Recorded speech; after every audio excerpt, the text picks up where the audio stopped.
Across the living landscape of India and Southeast Asia, a silent presence has journeyed through forests, riversides, and the heart of human imagination. The Asian elephant. This is a story older than history, retold in earth and stone, in legend and ritual, in every place where people and elephants have met and shaped each other's worlds. In this exhibition, we travel along these ancient paths, through time, across kingdoms, and into the living present, discovering how elephants remain at the crossroads of culture, nature, and survival. From the dawn of human society, elephants have been symbols and companions appearing in ancient art and daily life. Their images on pottery, seals, and in sacred tales speak to deep bonds embodying power, gentleness, and a sense of order in the world. As empires rose and trade networks expanded, the elephant's influence spread through Asia, carried in stories, rituals, and religious art. The elephant's journey is not only one of geography, but of lasting meaning, showing how people and nature shape each other's destinies. Within temples and palaces, elephants became essential to ritual and royal display. They grace religious festivals, lead grand processions, and carry the weight of centuries in their image. Iconic figures in art from India to Cambodia and Thailand, faiths across the region, Hindu, Buddhist, and Jain, see elephants as guides, bearers of fortune, and teachers of compassion. The life of the elephant is a living bridge, connecting beliefs and communities with a legacy that endures in both stone and ceremony. Through the ages, elephants have shaped forests and guided human settlement, ecosystem engineers who create space for countless plants and animals. For generations, people develop practices to live alongside them, from ritual observation to preparing paths for safe migration. Today, those traditions meet new realities. Festivals in Kerala now feature mechanical elephants, blending reverence with animal care. Science and community action work together in conservation projects, from radio collaring to restoring ancient corridors. Significant progress has been made. India now protects 60% of the world's population of wild Asian elephants through 33 elephant reserves, innovative conservation projects, and the involvement of local communities. These achievements reflect a blend of scientific knowledge and traditional wisdom, giving hope to both people and elephants. Yet the journey is far from over.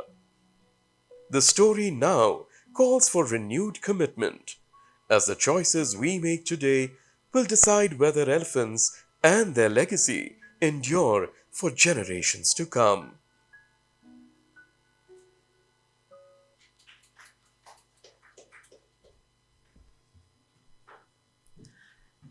Namaskar, good morning.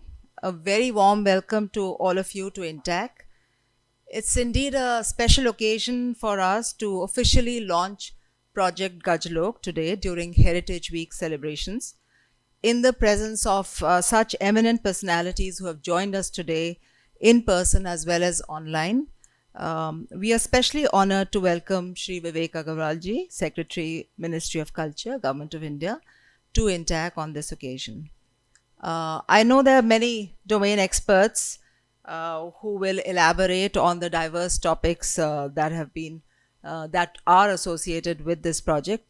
So let me start off right away by addressing the elephant in the room in a good way, by taking you through a brief presentation, which will sort of lay out what are the objectives and expected outcomes of this project. So looks beyond the tangible, this project, to understand and document the transnational historical, cultural, ecological, and climate resilience connections between countries associated with the Asian elephant. So, the idea is to map cross border cultural and ecological heritage, that is, identify and highlight shared heritage phenomena, then highlight climate resilience and other ecological connections. And we are hoping that in the long term, we can prepare and pitch for a potential UNESCO inscription, as well as form a potential international alliance, the Gaja-Lok Alliance. I won't go into the details because I've kept the deck of this presentation in all copy of the presentation in your folders, so you can look at them at leisure. And the action plan would be to, obviously, given the topic, adopt a multidisciplinary approach, understand historical continuities and transformations, document cultural expressions and practices, and undertake public and scholarly initiatives. So these are all the activities and deliverables planned, which is, we hope that we can sign an MOU with the Ministry of Culture and INTACH on this project, releasing the concept note, identifying experts. In fact, to a large extent, we've already achieved that, because given the people who are joining us today, and then launch a website on this project, develop a bigger exhibition. This one is a curtain raiser in a way, and undertake a whole lot of other activities like conferences, webinars, and involve other institutions like the MEA, the MOEFCC, and UNESCO Category 2 Center. In fact, we have people from there who've joined us also, so welcome to all of you as well. And of course IUCN for preparing and finalizing the program. And then we would undertake, based on all the recommendations and today's brainstorming, we would undertake future, course of this project. And then, of course, implementing projects that come out of these deliberations. So these are just to show you, with the exhibition already shows some of this, so I don't need to elaborate on this, but these are all the historical cultural connections that come up, not only in India, but how we are able to trace the shared heritage with so much of Southeast Asia and even West Asia.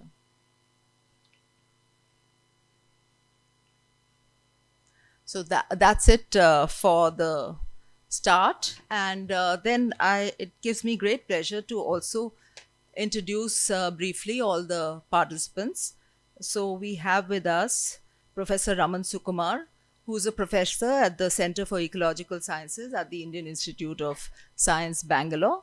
He's an eminent Indian ecologist, internationally recognized for his pioneering work on the ecology of the Asian elephant and on human-wildlife interactions. Shri Vivek Menon is the founder and executive director of the Wildlife Trust of India and the chair of the IUCN Species Survival Commission, and the first Asian chair, in fact, to be elected to this chair. Dr. Nandita Krishna, who will be joining us online, is the president of the C.P. Ramaswamy Iyer Foundation and has also served as professor and research guide at the CPR Institute of Indological Research. Ms. Sujata Shankar is an accomplished architect and the convener of the INTACH Chennai chapter. Ms. Eena Puri is a writer, biographer, art curator, and collector. Professor Archana Shastri is a former director of the Mekong Ganga Asian Traditional Textile Museum in Siem Reap, Cambodia, and she's a textile scholar and educator. Professor Ali Anusher, who's again, because of the time distance, has sent us a recording. He couldn't join. Is a leading historian at the University of California, whose work explores the Mughal world and its connections across the Persianate and early modern Islamic empires. Professor Mahesh Rangarajan, who's also joining us online, is a professor of environmental studies and history at Ashoka University, and he was a chair of the Elephant Task Force of the Government of India in 2010, and also a member of the Forest Advisory Committee of the MOEFCC. Then Dr. NVK Ashraf is the Chief Veterinary Officer of the Wildlife Trust of India. He's a leading wildlife veterinarian and conservationist whose work has significantly shaped India's approach to wildlife health and welfare. Dr. Vinod B. Mathur, who will be joining us online, is the former chairperson of the National Biodiversity Authority of India and former director of the Wildlife Institute of India. Dr. Mohammad Khalid Said Pasha is the regional coordinator for protected, conserved and heritage areas at the IUCN Asia Regional Office, Bangkok. And Mr. Ravi Singh is the Secretary General and CEO of the WWF India, who will be joining us a little later. Thank you. And I'll pass it over to our Member Secretary to take this forward. Thank you, Nerupama. Okay now. On behalf of INTACH and all of us present here today, I would again like to welcome Shri Vivek Agarwal and thank him for taking out so much time to come and visit us here and launch this initiative. I think we are all clear that it is basically related to elephant lands and it's across countries, so it's a transnational project. It is covering a number of countries and a number of disciplines. As you can see, we have some very eminent people with us today from different organizations. So I would just like to mention that we all need to collaborate together. Ministry of Culture, we would request if they could take the lead. Then we of course have the environmental organizations, international organizations, the Ministry of Environment. We've also been in touch with ICCR, and there are a host of other NGOs and other even private individuals who have expressed a lot of interest in this project. And it will be a multidisciplinary project. So I would just like to mention these things, and I would like to pass it over to the chairman to give his opening remarks. Thank you.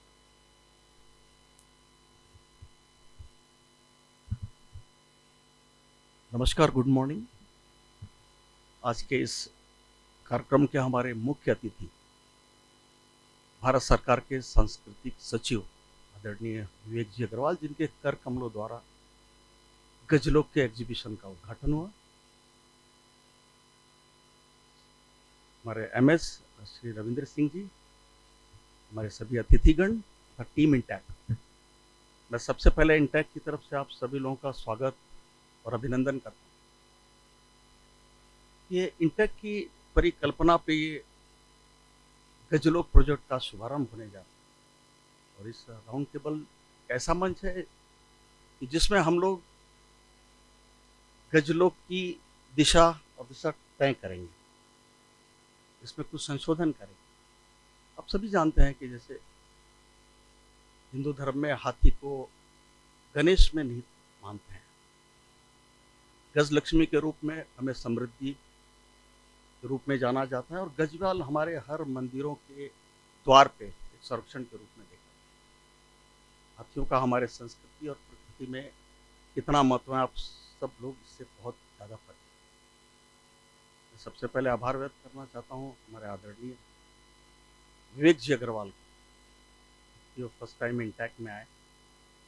Sir, हमें पूर्ण विश्वास है कि इस project में आप इस project का समर्थन करेंगे और इस प्रोजेक्ट का नेतृत्व आप करेंगे। यहाँ सभी देशों से, कुछ विदेशों से स्कॉलर ऑनलाइन जुड़ेंगे। मैं उन सभी का हार्दिक अभिनंदन और स्वागत करता हूँ। और गजलोक प्रोजेक्ट ये इंटैक्ट की एक शुरुआत, एक नई पहल है, जिसका मैं समझता हूँ कि आप सभी लोग स्वागत करेंगे। और सर, आपका आभार फिर से एक व्यक्त करते हुए मैं अपने शब्दों को यही दिलाऊंगा। धन्यवाद।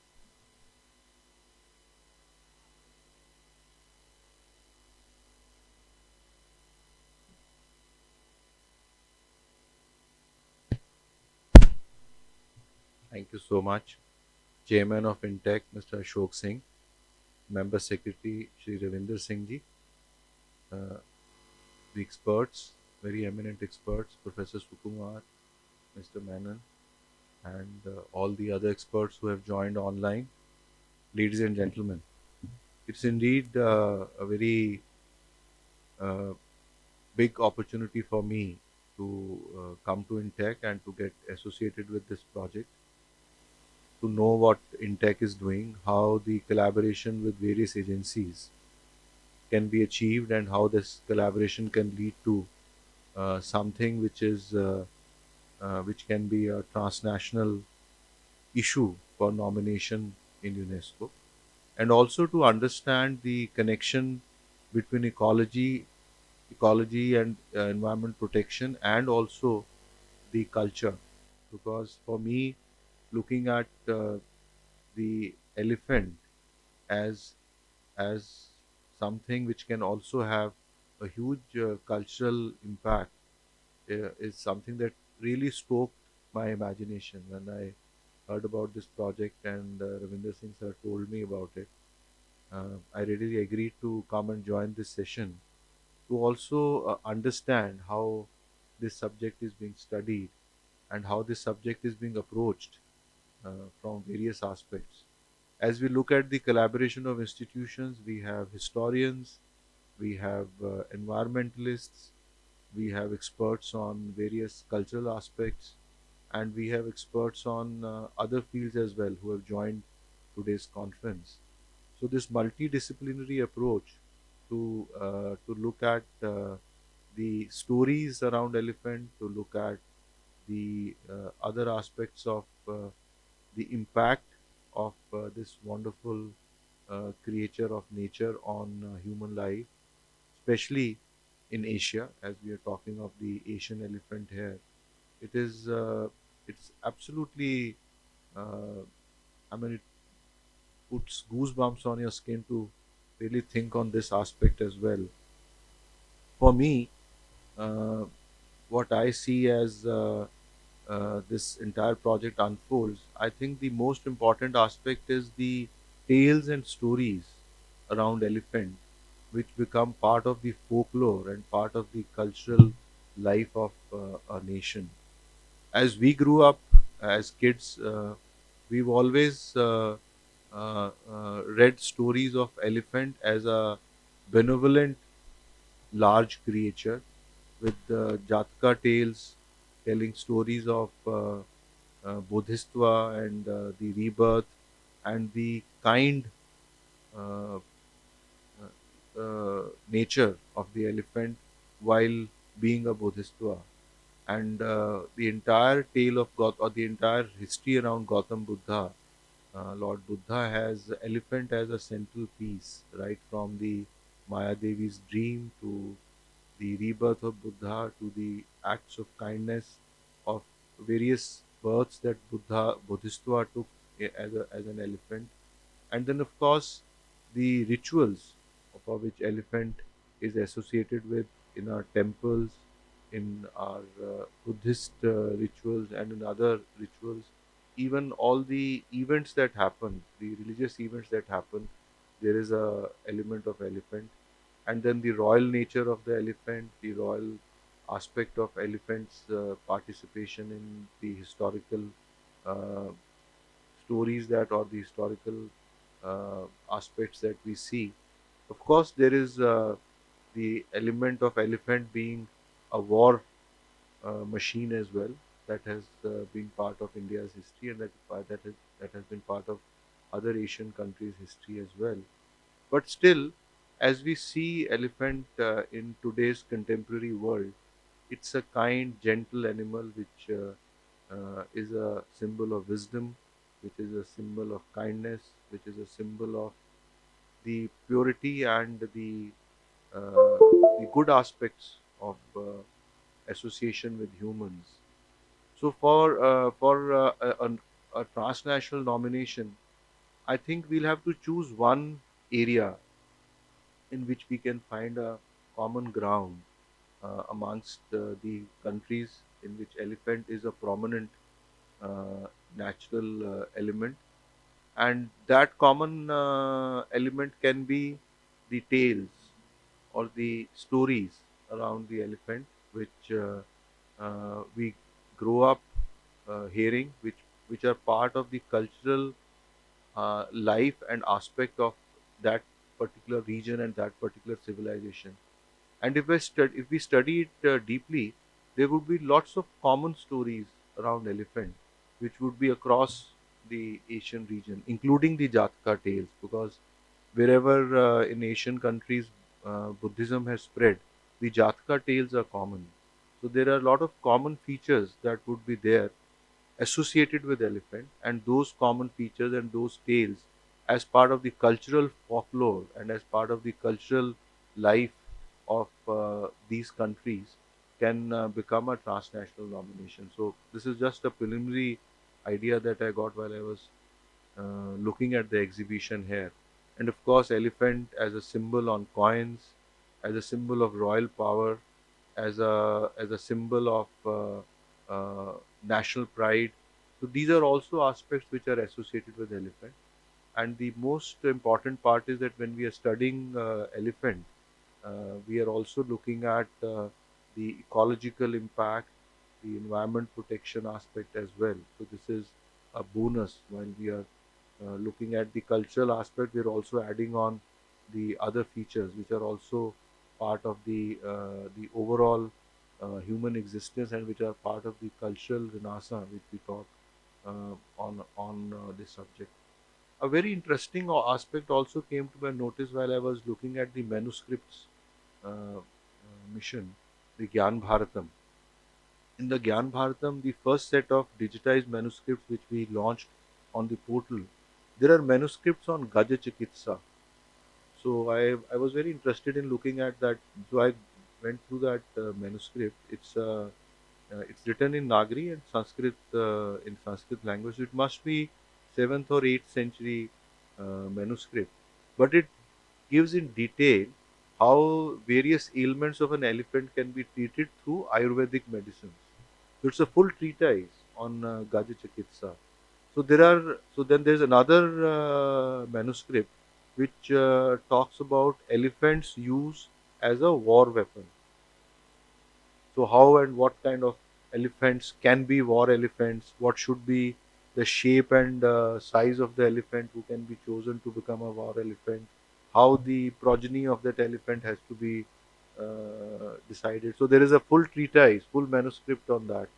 So in ancient India, there was a lot of research on the behavior, on the living aspect of an elephant, and how the elephants can be used for the daily needs of human beings, and in various aspects of royal life, and also for the temple life, and of course the care of the elephant and the treatment of elephants. So there is a lot of material in India which is available, which can also be part of the research. If these manuscripts can also become part of the project, they can also be part of the exhibition. We can share the details of these manuscripts. Actually, you can also download them or view them on the portal. If you go on the Gyan Bharatam portal and you search on the Gaja Chikitsa or anything related to an elephant, you'll find those manuscripts on the portal. And those can be part of the exhibition and those can be part of the study as well. Well, while the experts are studying various aspects of Gaja-Lok, then these manuscripts can also be part of that study. But I'm very sure this project will lead to very interesting findings, and also it will also lead to a lot of common understanding of the cultural aspect of the elephant on the human life in these Asian countries.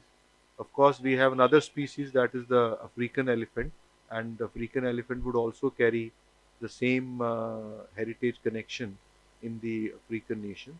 But since we are starting with the Asian elephant, I think we should work out the commonalities. We should work out the various aspects of cultural relationship amongst the nations where Asian elephant is found, and India is the right leader to take this project, as was pointed out in the presentation. 60% of the Asian elephant population is protected in India, and we have our forest reserves. We have a full service dedicated to preservation of our natural heritage. So it's a great beginning. We will wholeheartedly support the project.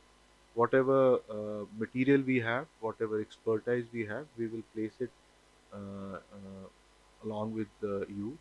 And also, if there has to be a diplomatic effort to get the other countries to join us, and you can then, as a outcome of this conference, if we can have 3 or 4 common issues listed out, like as I said, the folklore and tales can be one cultural issue, but there can be other cultural issues also which you can think can be common grounds for a multinational nomination.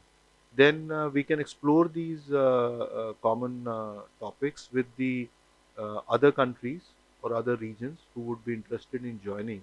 And if they evoke interest, the subject evokes interest in these countries, then we can have a joint nomination and a joint dossier. So the team in Ministry of Culture would be, I will instruct them, once you have a basic paper ready, then we can start working with the other countries and look at this multinational nomination.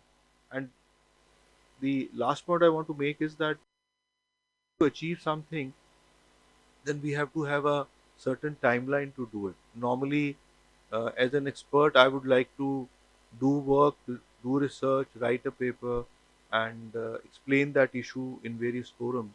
But unless and until the outcomes are very clear, if the outcome is to have a transnational nomination, then let's have a timeline that by what time we should have this consensus built amongst our partner countries and within ourselves, within our expert body, and then build a dossier and start pushing for it, because it's a exercise which requires a focused approach. Otherwise, sometimes we keep on debating and deliberating, and the outcome remains out of sight.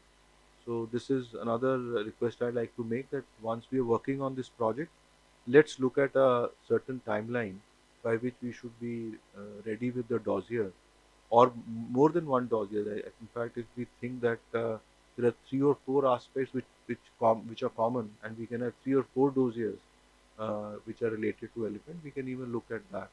But this is an exercise which can really bring a lot of attention and focus to this marvelous creature of the nature, and it will also be a great project which will be combining the ecological concerns and the culture and heritage aspect of the ecological concerns. It can be actually a path-breaking initiative which can lead to many more initiatives of such nature, which will bring both environment protection and culture on one platform.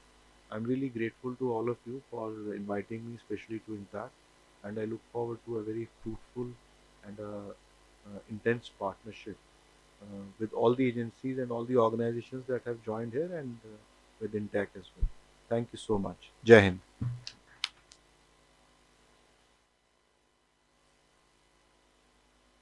Thank you, sir. So, you've given us lots of ideas and lots to actually figure out and contemplate. And I think you made some very, very valid points. So, point taken. And we'll start working on that. So, I will now request Professor Raman Sukumar to give us an overview of the project.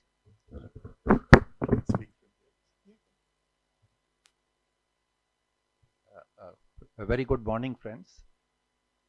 I must first compliment INTACH for thinking of this idea of serial nomination, centered around the Asian elephant. I feel that it should cover both cultural and biological or ecological, for it to be more holistic. In fact, when we were discussing the project, we had the IUCN Asian Elephant Specialist Group meeting with Vivek was the chair. Now, of course, he's the chair of 250 specialist groups in IUCN. So we actually introduced this at a meeting in Vietnam just a couple of months ago, where all the range states were in, all the 13 range states, plus an international audience was involved in Vietnam. So we actually introduced the concept very briefly at that time. We did not have time to discuss this in any great detail, but we nevertheless introduced the concept.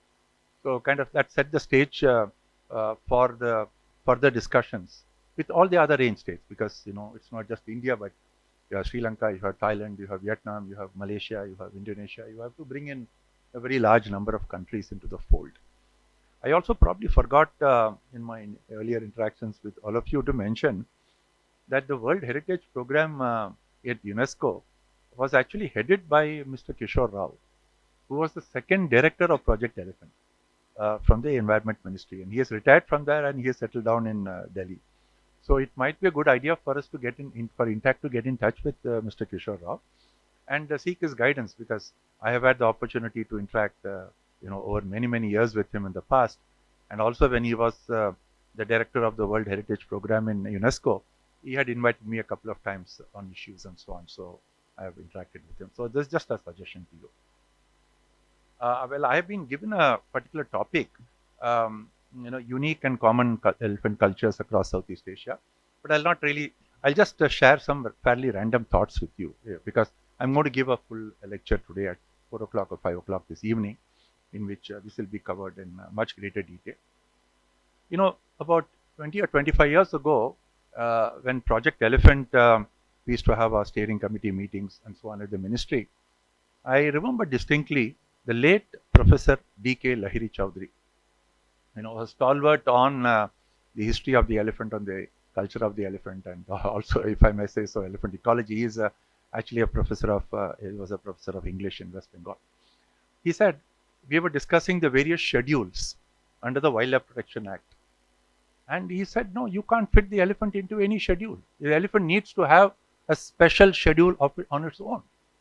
You can't have schedule 1, schedule 2, or whatever of the wildlife protection. The elephant is one species, you need to have a special schedule of its own.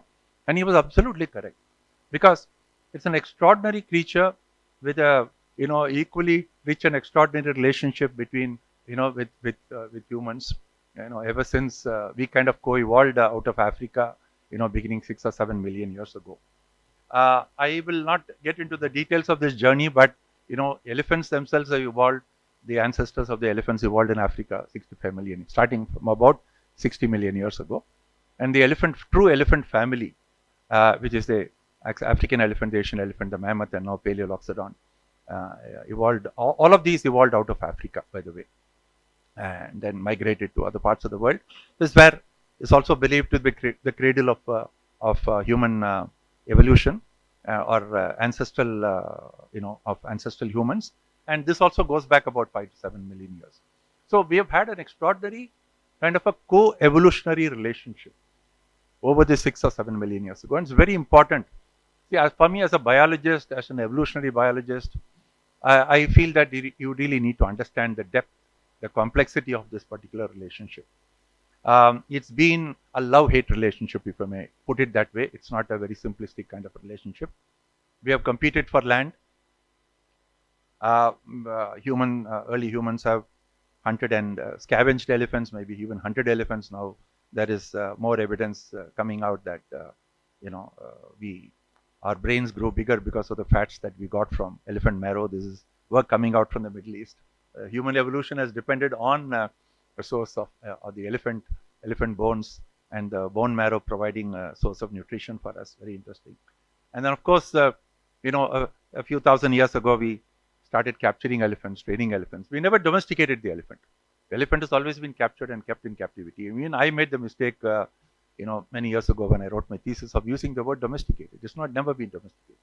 Always been captured and kept in captivity. And that opened up, as Shri Vivek Agarwal said, about, the whole use of elephants by the kings and the armies. The whole rise of Asian civilizations. Elephant is not just a creature of a a keystone species of the tropical forest. It's also been a cultural icon. It's also been kind of a defining species for the rise of civilizations in Asia, across South and Southeast Asia, with all the political battles and all that has been fought. And during colonial times, obviously, we had, the economic, the exploitation of our forests for timber depended very, very largely, India and Burma, the teak forests were logged only because of the presence of the elephant. Otherwise, I don't think they could have got all this timber out, and forest perhaps could have remained intact. But the elephant was used for dragging timber out over a 150-year period. So the so-called timber elephant is very much a part of this culture. Then we have gone beyond that, post-independent India, where the Wildlife Protection Act, in fact, even during the colonial times, we had the Elephant Preservation Act of the Madras Presidency, and even if I may go back much further, during the Mauryan times, we probably had the Gajavanas, which were, I'll refer to that in the evening, 2000 plus years. I don't know. Nobody knows, has a timeline for this. So these are the most ancient protected forests in the country, specifically for the elephant, actually. Much more ancient than Yellowstone or whatever I tell Americans when, when they say that Yellowstone is the first national park. Okay, so that is this very, very complex legend. At the same time, I must say that today the elephant as a cultural icon reigns supreme. And it has already been mentioned that the elephant became sacred during Buddhist times, maybe about 2500 years ago, and there are certain reasons for this. For me, as a biologist, I feel anything cultural has to be interpreted in a biological context.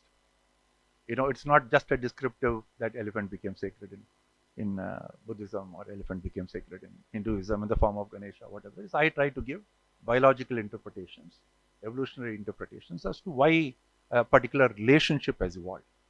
But at the same time, I must also mention that this is a relationship of contrasts, of different interpretations by different societies. There are commonalities, there's also uniqueness, and these uniqueness sometimes they clash with each other. If you take, for instance, by and large, the interpretation of the white elephant, largely common across South and Southeast Asia. But at the same time, the interpretation of Ganesha is varied across societies. You go to Jakarta, and I hope that after the fire a few years ago, that particular Ganesha at the entrance of the Jakarta Museum is still intact. Lord Ganesha, people may be horrified to find that is seated on a bed of human skulls. It's a tantric form of Ganesha. So Ganesha has been interpreted as a gentle, pot-bellied, god in the Hindu pantheon, but at the same time has been interpreted as a tantric, in a tantric form in a certain part of Java. Okay, very, very different. So I think the challenge that we'll have when we talk about nomination for World Heritage and all that, there are commonalities. There are also differences. And if I'll not get into details, but just very briefly, in terms of, in my observations, that, except with the exception of Sri Lanka, wherever you had the Buddhist cultures, with all the Bodhisattva and all the other associated, cultural associations with the elephant has disappeared. The elephant has been eaten, has been consumed, largely in those. Sri Lanka is somewhat different, is an exception to that. So why is it that this has happened? But today, for me, people like Vivek, Ashraf, when we are people working in the field, we are trying to conserve the elephant. All of us have worked for several decades to conserve the elephant in our own ways and different forums, largely with the Ministry of Environment and Forests at the state level. But conflicts are increasing, elephant-human conflicts. You will see this almost every other day. You will get a news item. So the challenge, as I see it today, how can we still draw elements of the conservation ethos, the cultural ethos, the cultural representation of the elephant as a gentle creature, as a sacred creature, and so on and so forth, but transform it in a manner that we are able to maintain that ethos, which is not, anywhere to the same extent in Africa. Both Vivek and I have traveled extensively in Africa, and it's a very, very different kind of a cultural relationship there, by and large. How do we enroll the elephant in our efforts to conserve not only the elephant, our landscapes, our modern day Gajavanas, the broader biological diversity in the face of climate change and so on, same time bring relief to people in terms of conflict resolution, because this is something that has been increasing, the graph has been going up and up. It will come to a point when it will burst, and then, I don't think we can invoke cultural ethos. So that's going to be the major challenge. So I would suggest that I'll just end with one sentence, and that is that when we do the serial nomination, we need to put it together There will be different views on the elephant across different cultures. Vietnamese may view it differently, Indonesians may view it, but there is a commonality also. That real challenge, how do we bring it together, both in terms of the cultural aspects. We have all the cultural sites where you see all these pictures and depictions and art and all that. At the same time, the ecological sites where the elephants are found, or at least a subset of these, which are the most important sites for the future survival of the Asian elephant in the wild. Thank you. Thank you very much. Thank you, sir. So that's very important what you pointed out about the challenges, because that's why we were titling it Elephant Lands and the Cultural Symbolism, so that we are looking at it not just as just the cultural part, but the cultural ethos and the ecology connected, the culture nature connection over across lands. So hopefully we should be able to look into those as well. Could I request Mr. Venon now to share his views?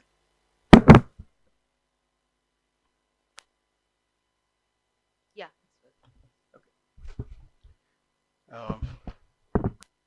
Shri Agarwal ji, Mr. Ravindra Singh, Shri Ashok Singh, all my friends who have worked with me for many years in many capacities on elephants. And thank you, Nerupama ji and your team, including Manu, who I've known for many years, to invite me to INTACH. I'm particularly happy for 2 or 3 reasons. One is you did introduce me as the chair of the Species Survival Commission, which I've just become 1 month ago. But for the last 10.5 years, I'm the chair of the Asian Elephant Specialist Group, right? And I still am, Sukumar. By the way, I haven't given it up. So I've got 1 more month left of that. If you want anything out of me as Asian Elephant, I can still sign documents as Asian Elephant Chair of the world. Given that fact of my work, we have, as Sukumar said, got the Siem Reap Declaration signed just a few months ago, actually not even a year, where all 13 countries have signed what is the common minimum program that they will undertake for the Asian elephant. Ecology to culture. And a new center has been created in India called Center for Species Survival, which is IUCN. So if anything like this should be done, and with IUCN in it, it's wonderful to just partner with that center, because that's already got 13 countries, the range states, signed up to it. That's a center to deliver the Siem Reap Declaration. The second reason, of course, is my association with the Wildlife Trust of India that I founded several years ago and has been working on elephants really for a long time. And in 2018, we launched the Gaj Mahotsav in Delhi, which drew about 6,500 people, politicians, bureaucrats, scientists, artists, culture. I think he was the convener for art. He is the convener for comparative religion. By the way, you introduced him as the chief veterinary officer, which he is, but he's also an expert of comparative religion, which is actually, I think, why he should be here on this table. And we explored literature, religion, art, culture, the whole thing. And this came out actually out of a 2010 committee that he and I were both on, and Professor Mahesh Rangarajan was chairing in the Ministry of Environment. And the proceedings of that, called Gaja, which is available, and you can take it, as to what we should do to preserve the elephant in India, had actually proposed that we make the elephant the national heritage animal. The tiger is already the national animal, but that this should be the national heritage animal, and that has been done. So it is the national heritage animal. Okay, looking at the unique cultural and natural ties that everybody has already talked about. But one of the last lines in that report is what Sukumar referred to as the fact that these ties of Indians are actually straining now. Elephants kill 400 people a year, and people are killing elephants as well. So this idea of elephant as God, as a cultural thing, is getting strained. One of the last lines is that we should take Gaja to the Praja. Unless we reinterpret the elephant to the Indian, there may be an issue. So we launched this thing called Gaja Mahotsav, and since 2018, it has gone around state by state, to Kerala, to Tamil Nadu, to Orissa, to West Bengal, now Uttarakhand, Assam, Meghalaya, and it'll come back here, I think, next year or the year after. So it's going state by state, trying to figure out what the cultural connections are. There's normally a week or 10 days of intense celebration. And then through the month, there are school children's things, there are things happening across. At chief minister level or minister level or chief secretary level, a stump is actually given and it's taken across the districts where people actually celebrate the elephant. So this is happening already. So I think what you're doing is absolutely eminently, something that can be collaborated and we can build on this. And the third thing that I'm happy about is that for 10 years, I served on your committee for UNESCO as a natural representative, and Mr. Vinod Mathur, of course, from the ministry as well, is he already there? I don't know. But Mathur Sahab and I have attended many a UNESCO meeting, whether trying to do the Kanchenjunga, which was then a joint site, or the Western Ghats or whatever else, and many cultural sites as well. So I know the concept of putting a thing up to UNESCO, and it's wonderful if we can. When you came to my office and you described this, I thought this was a wonderful idea. This is an idea nobody has had before, which is to transform this into a UNESCO listing. And as Professor Sukumar said, that this is the elephant cultures across Asia, and there are really three cultures: a Hindu culture which goes all the way to Indonesia as well, a Buddhist culture, and tribal culture. Like he said, he and I were in Vietnam just a few months ago. That may not be Hindu or Buddhist, but it's a Vietnamese local tribal culture of Dak Lak province or whatever. So these three cultures can be explored simultaneously, and if we can get a listing, that would be fantastic. Just to say that when I define an elephant, and I talk to people around the world, I define it in many ways. But the way to define it here is that it's an ancient Indian. Indian is not a human prerogative. Indian is something that comes from the soil, right? And like he said, elephants and humans both co-evolved in Africa. Elephants possibly in ancient Egypt or Ethiopia or wherever. Possibly the stock which led to the Asian elephant evolved even before the current African elephant evolved, or a few million years here or there, 3 to 5 million years. Elephants definitely came into India before humans did. Humans came into India maybe 60,000 years ago, 65,000 years ago. You can stretch it to 75,000, 80,000. The elephants came into India before. It is an ancient creature, and we must treat it as very much a part of India, equally to our civilization. That's one. Second is, it's a near person. If you forget the fact that it has got a trunk and the females have a long gestation period or something like that. Otherwise, if you treat it with just memory, consciousness, self-recognition in a mirror, or many other such neurobiological tests as well, they rank so close to us, so close to us. Some whales, some apes, not all apes, not all whales. Some whales, some apes, and the elephant rank so close to us that if we were not an arrogant species, we would have given them the term person. But if personhood has to be a human trait, then they are near persons. They score very close to us. They can recognize themselves in a mirror. Right? Most animals can't. I'm just giving one example. There have been neurobiological tests done on orphans from culls, when in southern Africa, when they killed elephants trying to control them, but the young ones were saved. The young ones, when taken back to the place where their parents or their grandparents were killed, show, changes in their nerve pattern, as if they're grieving, as if they're remembering, as if somebody has told them a story. So these are special creatures that we need to treat specially, like Sukumar has been saying, right? So with all these things, and with our cultural connect, this is absolutely the right place in the world to launch it. Like he said, elephants are there in 51 countries in the world. Sometime many years ago, all of us tried to bring the world together in India in a summit called E50, 50 elephants, 50 countries, 50 years. At that time it was 50 countries because Sudan had not split. And the then minister asked me to get all the ministers here. I managed to get only 8 because he wanted it in a few months. You can't get 50 ministers in a few months. And India hosted the E8, the Elephant 8, the 8 countries which are the maximum elephants in the world. India, Thailand, Indonesia, Sri Lanka, South Africa, Democratic Republic of Congo, not South Africa, sorry, Botswana, Tanzania, Kenya, and all 8 ministers gathered here. India took the lead. We had a memorandum that we'll all come together, but then eventually that never got followed up into a second meeting. We said that this should be done. So these are all things that could be done under this, if you can do a UNESCO thing, this can also lead. There's plenty that India can do to lead the world for the elephant in culture.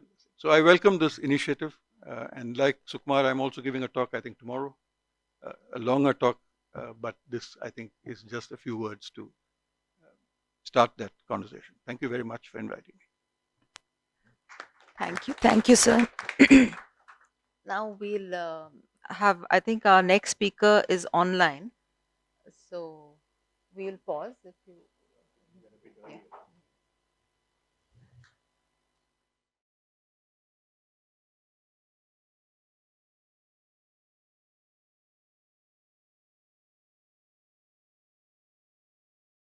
So thank you. We'll resume now by starting off, delving into the cultural narratives.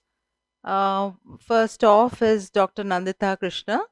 She's a historian, author, environmentalist, author of Sacred Animals of India, and convener of ICHR's Environmental History of India, and MOEFCC's Ecological Heritage of India series. Over to you, Nandita ji. And in case you're not able to move your slides, then just say next and we'll do it from our end. Okay. Good morning, namaskaram, and thank you for inviting me to this very important program, because the elephant is a heritage animal. It is the most beautiful animal, the greatest animal we have in this country. But the way we are treating it and the way we are regarding it is a very sad story. Can we start the slides now? So I'm going to speak about the cultural and sacred narratives of the ancient Asian elephant. You'll have to put the next one, please. Both wild and captive elephants appear on the Indus seals, where a rug over the animal's back suggests that it had been tamed. In the Rig Veda, they are depicted as wild animals with long trunks that can crash through forests and completely change the ecology too. In one verse, the elephant is compared to Indra's might. The mighty elephant and Indra are compared to each other. Next. But the earliest appearance of an elephant-headed scribe, which is how we know Ganesha today, was between 1200 and 1000 BCE from Nuristan in western Iran. From there, the elephant-headed anthropomorphic figure traveled through Afghanistan into India. The earliest Ganeshas, interestingly, are from Afghanistan, not from India. And the earliest they come into India is Central India, during the Chalukya period. But till then, we find the earliest over there. And then, of course, in some of the terracottas that were found in early Indian art. Next, please. During the Samudra Mantana, the elephant rises from the ocean. This is from the Ravi Verma Press. It belongs to the early 20th century. But why this painting is important is because it shows all the animals that came out of the ocean while the Devas and Asuras churned it. And in that is Airavata, the heavenly elephant. Next. He assumes heavenly importance as the mount of Indra, king of the heavens. In fact, probably one among the earliest religious figures is Indra in the 2nd century BCE sculpture from relief from the Bhaja caves. And of course, again, you see it right through thereafter. The next one is Badami. Next. Today we know him more as Vigneshwara, the son of Shiva and Parvati, and the remover of all obstacles. Next, a distinguishing feature is the single broken tusk with which Ganesha wrote the epic Mahabharata, as sage Vyasa dictated. And you can see that most images of Ganesha will have that broken tusk. Next, Lakshmi, the Hindu goddess of wealth and prosperity, manifests as Gaja-Lakshmi, flanked by 2 elephants showering water over her. In fact, she is also one of the earliest images who appears in Sanchi. Next. Elephants, of course, are a part of temple rituals.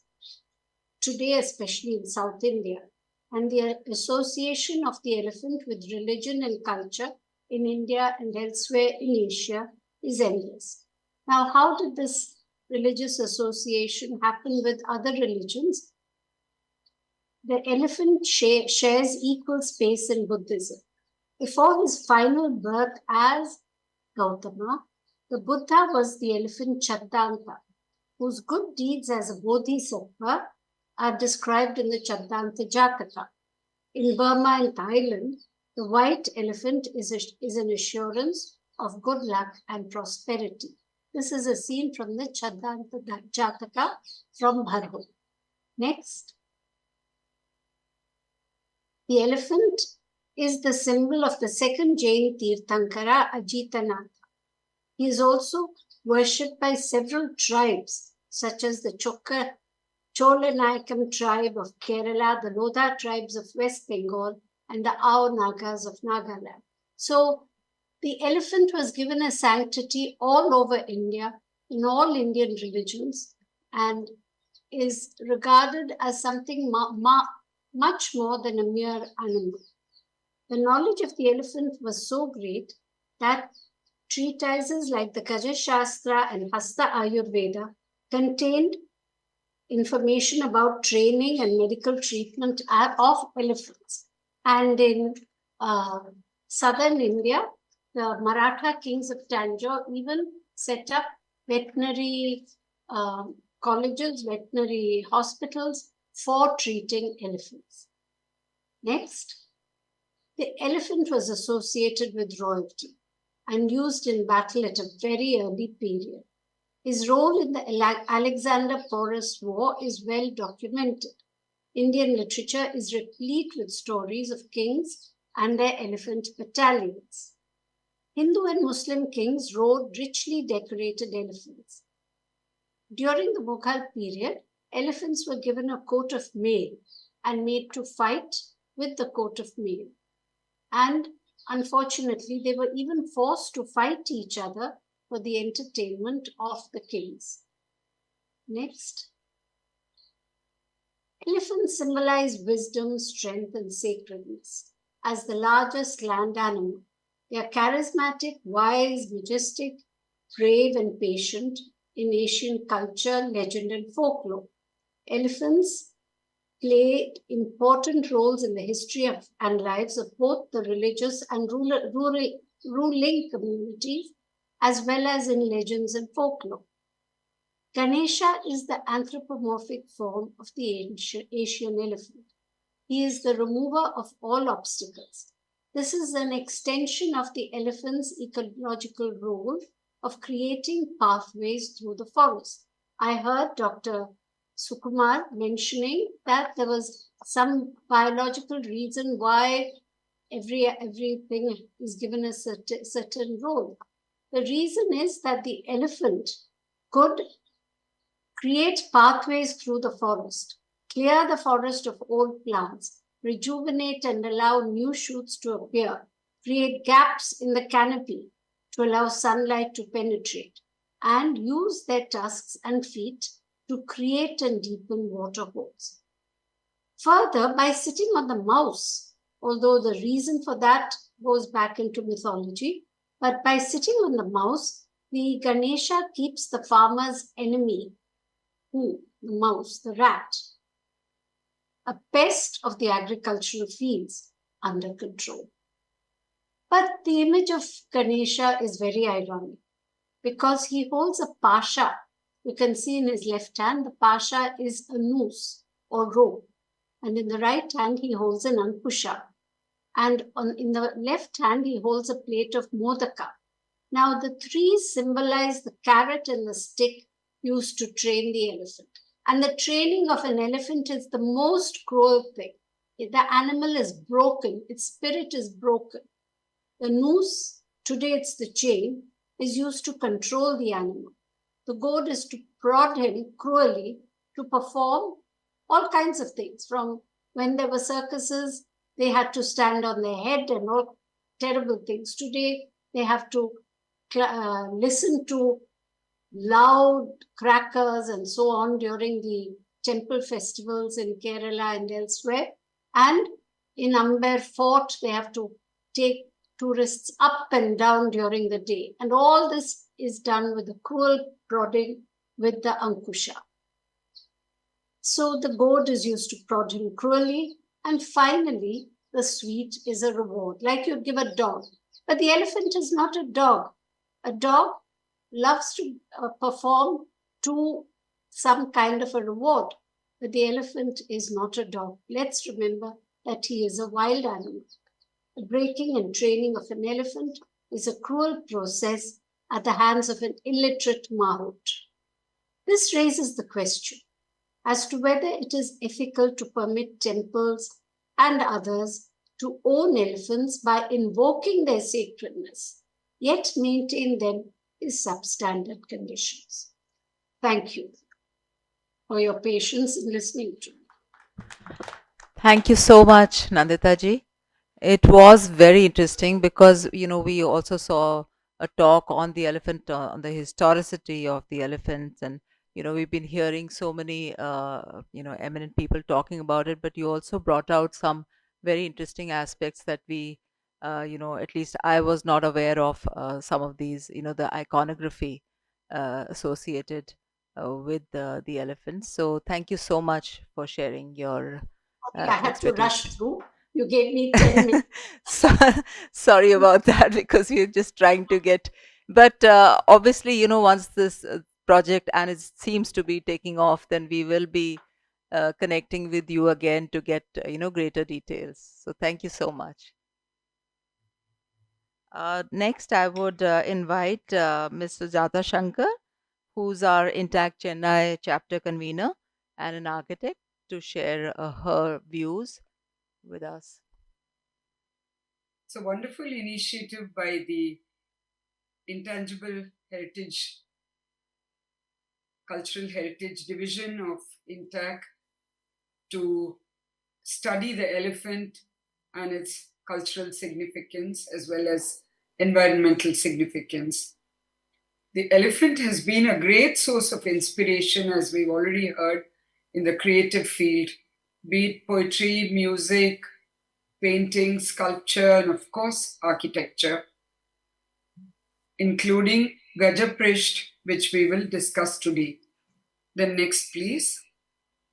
The elephant, as Nandita just mentioned, has been an integral part of temple rituals, processions, etc., and has been a very important aspect of temple architecture in all its glory, majesty, dignity, power, strength, and wisdom. Next, please. Many temple complexes see literal representations of the pachyderm, monolithic or otherwise. We see them in brick and stucco or in stone. Next. We see these monolithic elephants across India. You can see it in the Kailasnatha temple at Ellora, as on the left top, at the Sun temple in Konarak, the left bottom, and you can see it in Mahabalipuram, as well as in Gangaikonda Chorapuram, where this huge brick and stucco elephant stands tall. Next, please. Said to ward off evil, we are familiar with, of course, the Ganesha, the elephant god. To absorb negative energy, sacred elephants are placed flanking entrances on the sides of the steps, sopanam. Their form, whether it is sleeping as in the top picture or reclining as in the bottom left, the position of their trunks and their own postures are all open to interpretation. Skirting the plinth of a temple is a motif that adorns many temples. This is at the lowest level with all the heavy load above, only signifying and emphasizing strength. Next, please. The famous Vithala temple at Hampi, which we see on our 50 rupee notes, has twin elephants on either side of the entry to the chariot. Next. Intricate friezes depict elephants. In the Hazararama temple at Hampi, also the elephant is chosen to be at the base, indicating strength and vigor. In the bottom left image, you see an optical illusion. This is at Darasuram in the Tanjavur area, where it shows the elephant and the bull with one head. And depending on from which direction you view it, you can see both animals. There are several friezes of elephants across the nation. Next, please. The open-air bas-relief mural at Mamalapuram is a humongous one. It's about 100 feet across and 40 feet tall, and it treats the vertical rock as a canvas for a breathtaking storytelling of the great penance. Even dwarfing the main tapaswin is this, in the spectacular composition, are these two huge elephants and 8 little baby elephants. Next, please. Caves cut into rocks, especially in Karli, Ajanta and Ellora. The roofs of the Buddhist Chaitya halls seem to resemble the backs of elephants. When the rock is seen first, before the caves are cut through for the rock cut architecture, the rock itself resembles the back of an elephant. So it is not surprising that they've made this apsidal shape into the caves. This negative form that's scooped out of the hill is said to be an inspiration for the Gajaprishta, or the apsidal form of the backside of the elephant, which features in many of the compositions, many of the architectural expressions. Next, please. You can see in the plan the apsidal form, and also in the roof that the apse is continued, and it is this form that is said to have inspired the Gajaprishta form of architecture. Next, please. This finds an absolutely wonderful rendering at Mamalapuram, which is a virtual outdoor museum of architecture and sculpture. The Nakula Sahadeva sculpture, Ratha, has a rounded back, both at the level of the sanctum and in the lower level, as well as in the shikara on top. Next, please. As if to emphasize the concept of the elephant's back, the actual elephant is shown beside the Ratha. The inspiration and the inspired side by side. You can see the elephant and the curve of the Sahadeva Ratha, and as well as on top in the Shikara. Next.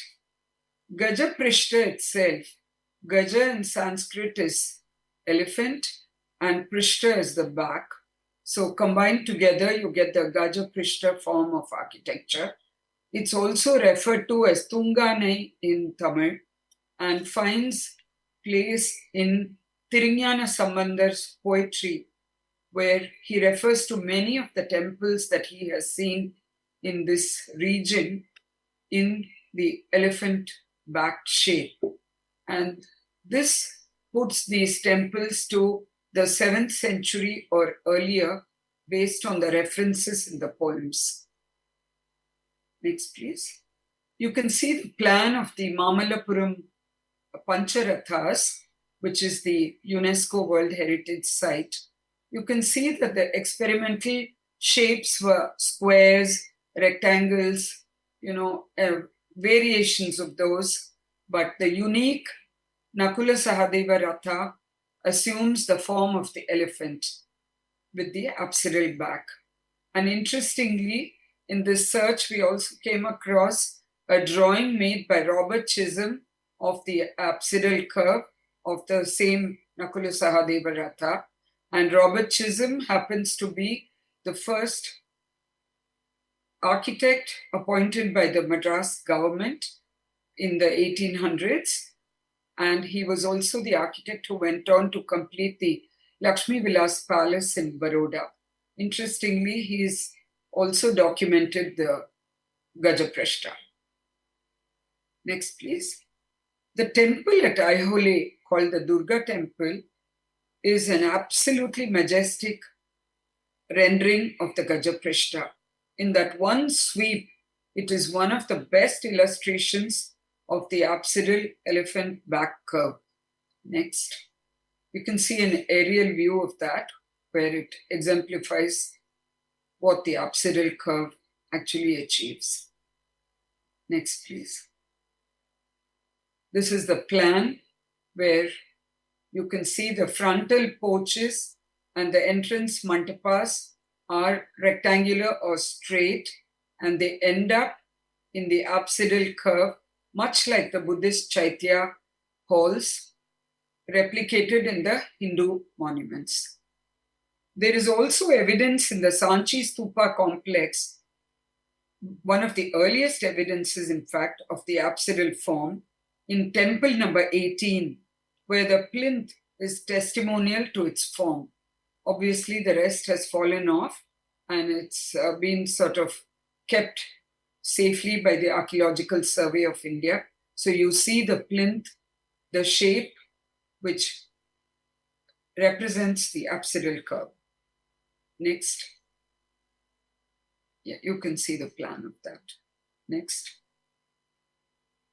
Temples in the Tamil Nadu and neighboring areas of Andhra and Karnataka abound in the Gaja-Prishta form. There are several temples, and at least 128 have been documented. Some of them are the Somnatheshwara temple at Somangalam, the Vyagapurishwara temple at Tirupullivanam. Both are Shiva temples. And next, please. You can see the form at the Vardaraja Srinivas Perumal Vishnu temple at Vandalur as well. Many of these have inscriptions, and they refer to 7th century kings, etc. But the construction itself is during Kulothunga Chola's period, which is 1000 to 1100 CE, whereas the inscriptions refer to an earlier period. So there is conjecture that they were built in brick originally and later reconstructed in granite, which is what lasts today. So the copper plates and the inscriptions give testimony to the fact that they were actually of an earlier date. Next. The Dharmeshwara temple in Manimangalam is a very interesting one. The historic context of Manimangalam is that the Pulakeshin, Chalukya ruler Pulakeshin, was defeated by the Pallavas here, and that is where this Manimangalam temple is. And in the Dharmeshwara temple, you can see the apsidal back on the top of the Shikara, very much like the Sahadeva Ratha. Next, please. This is a very interesting one. It's a triple curved temple. Tirupati Kundram is where this is, and it is a Jain temple, and the central curve houses Mahavira in the center, and the two sides are for the Tirthankaras, Lokanatha and Neminatha on the sides. There is a Dwajastamba and a Gopuram in front later, so it can be presumed that it was a Jain temple converted to a Hindu temple. Next, please. Next. I think you're going back. Kerala has some fascinating Gajaprishta formations, and many of them have very distinctive sweeps. You can see the one on top, Mannur Temple, Shivakshetram, has 2 levels, whereas the Madhur Shri Madananteshwara Siddhivinayaka Kshetram has 3 levels. So there are several temples in Kerala as well. It's a very distinctive form, quite, prevalent in the south. Other than the Gajaprishta, I just wanted to share, next please, that the elephant, which was already mentioned as being a war animal, was also housed in these magnificent elephant stables in Hampi. And of course, this doesn't have the Gajaprishta formation, but this was, I think, an amazing structure to house elephants, and built back then by the Vijayanagara emperors. Thank you. Thank you, Sujata ji. Now we'll move on to our next speaker, Ms. Ina Puri, who is here with us. So I take it forward from here. Thank you very much for inviting me today. My presentation is going to be very brief because, well, the artworks are missing and that is part of my narrative. So in the year 2018, I was invited by Vivek Menon to curate an exhibition for the Wildlife Trust of India, and the subject was elephants. And immediately I thought that rather than going back, we have a lot of art in our temple architecture, elsewhere, sculpture, to involve contemporary art and artists, people who could give us an idea about what they felt about elephants in their daily lives. And I was incredibly surprised and amazed to find that right from Anjali Ila Menon to Seema Kohli to Debashish, Jatin Das, just name it. We had so many artists, Hussain Saab himself, who had in fact named a film of his, Gajagamini. Elephant plays a very important role, and they created artworks in metal, wood, ceramics, and the subject was the elephant. So that was the story for the show that we did in Delhi at IGNCA in the year 2018. COVID followed, so we had to take a bit of a break. But that exhibition was so exciting that we decided that we have to have a longer period of kind of involving artists, of having exhibitions across the country. I still remember that apart from the talks and apart from the exhibition itself, someone like Asta, I mean, there were so many people, the performance artists also who came forward to share in that moment and who had things to say. From there, we moved to Tamil Nadu, we moved to Orissa, and this time I involved artists who actually came from the rural area. Whereas the artists in the earlier exhibition were contemporary artists from the cities, mostly Delhi, Bombay, elsewhere. This time it was the rural artists. For instance, someone like Pinaki Mohanty, and now I'm talking about our show in Orissa. Orissa's past is a story of dynasties, invasions, and resilience. Much like the elephants that fiercely guard their herds, rulers have fought relentlessly to protect their kingdoms from invasion, drawing to a parallel between the survival instincts and intelligence shared by both species. The artwork scored the responsibility we hold to ensure that the next generation will continue to behold these majestic elephants and learn from them the enduring lessons of harmony, resilience, and the profound interconnection between humanity and the natural world. This image was made in metal. I wish I could share the images with you, but they were monumental works, life-sized elephants, like the one that Shottobroto Shahu created, for instance, using iron, rice, straw, cocoa coir fiber, jute cloth, and seashell. Shifting habitats delves into the profound connection between nature, transformation, and the enduring spirit of the elephant. This structure stood as a symbol of nature's strength and adaptability, highlighting the resourcefulness of the elephant in a world that is constantly changing. The intricate bamboo strips represented intricate layers of the elephant's life, textured with experiences and resilience. The unicorn, known for its purity and grace, became a symbol of hope. It's a reflection on the shifting dynamics between humanity and the natural world, prompting us to ponder the profound changes our environment is undergoing and the impact they have on the majestic creatures who share this planet with us.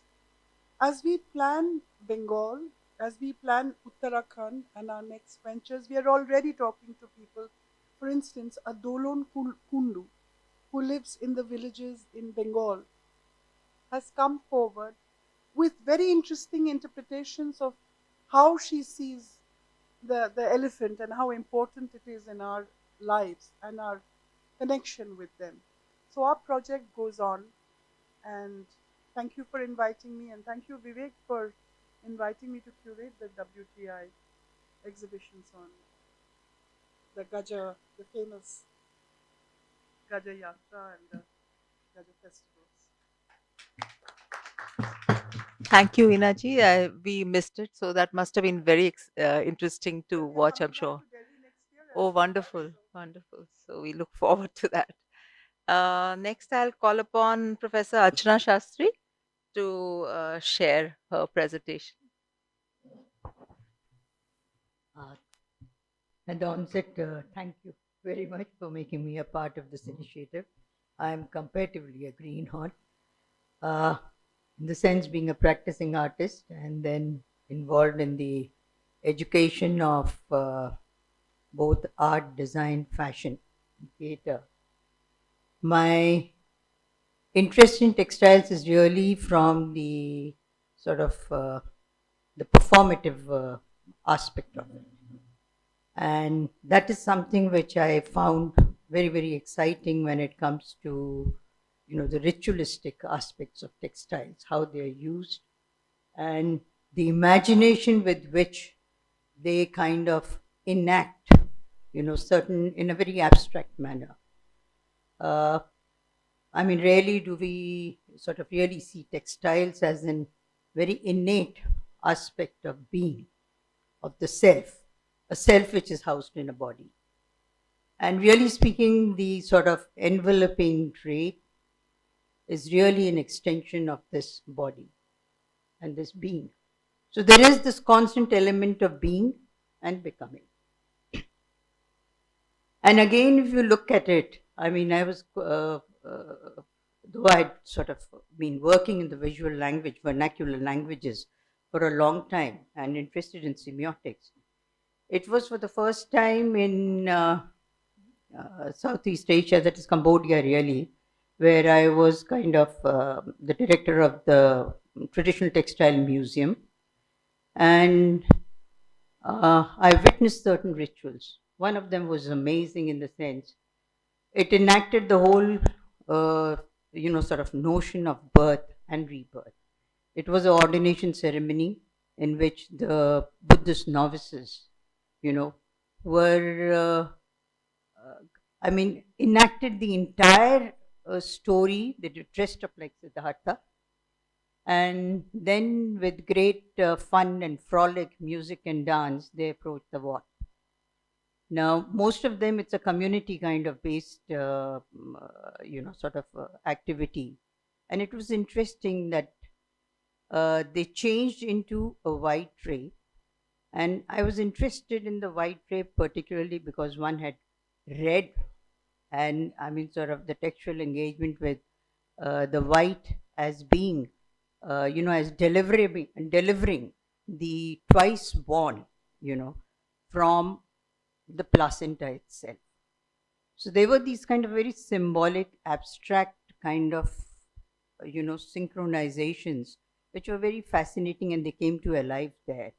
And Siem Reap being, offered a whole lot of these complex, intense, and displaced, ideas, ritualistic representations, which were Hindu, which were Buddhist, and obviously adapted and assimilated into a very localized language. So, which was something very, very fascinating. Now, even seeing the textiles amongst them, there were three very distinct varieties of textiles which they used. And one of them was referred to as the Pidan. Now, Pidan derives its it's derived from the Sanskrit word Vitan. And Pidan means ceiling, Vitan refers to a canopy or a covering. And it was very interesting because most of these ritualistic Pidans are now almost extinct. They were referred to as the whole Pidan because the imagery was intricate and exquisitely made in silk with resist dyed, what we would refer to as the weft ikat. Now, these obviously kind of recalled some of the early brick temples which I saw in Cambodia, and these single-celled structures had, very interesting four-cornered hooks, which obviously were meant for the temple cloth and for the canopy. Now, most of these kind of are almost extinct. You don't get to see these Pidans except in the museums. And in some of the wats, which they say occasionally they are kind of loaned out, to people. Now, these must have been sort of, interestingly enough, commissioned by the royalty or by the elite. But obviously they're made no more. And they have these very, very fascinating kind of descriptions of, the tales from Buddha's life. Then the second ritualistic textile, category of ritualistic textile was the Prabhat. Prabhat, which is prayer, which is kind of revered and sacred, and Bauth, meaning the patta or weave.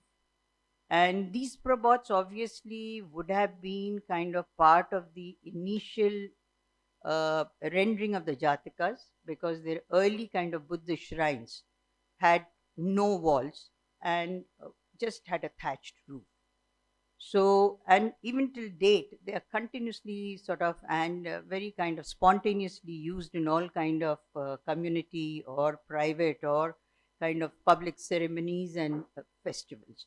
Now, these would have actually preceded, the sort of what one would call the paintings on the wats and the monasteries. And they're very interesting kind of anomalies also, like you find, Maya, she would be dressed in a South Indian Bharatnatyam garb or in a sari, and obviously kind of reflecting the calendar art. Much as I did try, I could not source out any of these archives, which would have been very, very interesting and is a major area of study. So, the other thing, of course, all these have, sort of link with the Gajapati is that Buddha there is seen as a personification of, Buddha, and in the form it kind of recapitulates, the essence of Buddhahood. And there are kind of fascinating renderings, like you also have, Krishna style, elephant imagery, which talks about Ganesha, So, and so when you really look at these aspects, and particularly the abstract nuances, which kind of emerge from there and are very much a part of their art and architecture. I mean, you have the elephant terrace, you have, a whole lot of terraces, sort of depiction of elephants, which you also have a Utsav Murti, which is kind of made of, sort of soft sponge and taken out in various processions and all. So it has an amazing dimension. Coming back to India, I mean, one has been working, I had instituted the course on Indian textiles at NIFT at a time when not many books were available. And my last research, which I sort of worked on, was Kasuti. And I mean, for me, this is an amazing learning experience, because when I did study the Kasuti, my own understanding of Kasuti stemmed from these very local, vernacular kind of traditions of, of actually establishing a form out of formlessness, a simple gesture of a dot, and a periphery around it kind of extends into what we call sort of evoking continuity and infinity and so on. Now, a sari in that sense also corresponds to, this whole element of consciousness of being. And when you look at the Vastu Purusha, there is the Brahmastan, which again talked about this architectural kind of synchronization. And this is something which has fascinated me immensely when it comes to corresponding the Gaja motifs onto the various sort of traditions, both at the indigenous level as well as at the sort of, the more kind of structured approaches to textiles from the various states. I would love to work on them, and for me, this has been a very, very exciting dimension to it. So, thank you. Thank you, Dr. Shastri. That's a whole new dimension to the study, which we hope you will bring. And I'm sorry we have to keep moving on, because we have a lot of voices and different aspects. So I'll now invite, we'll move on to the historical narratives, and I'll invite Professor Mahesh Rangarajan, who's joining us online, to share his views. Is he online? Maybe he's not. So in the meantime, I would invite Dr. NVK Ashra to, since he's right here, and we'll use that opportunity to invite you to share your views. Thank you for inviting me for this important event. Interestingly, coincidentally, I'm just coming via Chennai, where I took part in a small meeting of Tamils trying to get Tirukkural recognized by UNESCO as a heritage book of mankind. They have been trying this for the past 10 years. Today I'm here to deal with the elephant. Now, when I say the topic that is given to me is archival materials, whatever you listen from people is all things put together. Things like literature, art, architecture, archaeology, probable wisdom, folklore, and even the contemporary writings, whatever we have, they are all the archives. Now, if you look at the archival materials, you can get information on ecology and behavior of elephants, the aspects of conservation. Kumar mentioned about Gajavanas, Hastivanas of the Mauryan Empire. Now, if you look at the Mauryan Empire, it doesn't touch southern South India, Kerala and Tamil Nadu, which remained largely untouched. If you look at all Mauryan Empire, or Ashokan Empire, or the Mughal the southern South India, even the Gajavana's map doesn't touch the southern Western Ghats. Western Ghats are even South India. So we had this Umbarkadu. Umbar means elephant in Tamil. One of the 110 names for the elephant in Tamil. Umbarkadu, elephant forest. And it was only during the Vijayanagara rule that in fact 13th century to 1600, Kerala doesn't celebrate Diwali. But in Tamil Nadu it's very popular. How did it come? The theory is that it came by the Vijayanagara rule. Thus, even the elephant tradition of keeping elephants came from the north. Even today, commands they use in Tamil Nadu is Hindustani. The only state where commands are in the local language is in Kerala, not even Tamil Nadu. So now, so all these things you can look at conservation, and then there are interesting references to human-elephant conflict in literature and mitigation. If you want to look at naturalistic descriptions, not mythological, then you have mythology and religion. Then you have to go to Sangam literature in Tamil, where it is, we talk about the interactions. And then lastly, captive elephant. Because it was used in captivity, that is the proximity. That is the one that led Government of India to declare it as a national heritage animal. The tag for the elephant has come with a price, big price.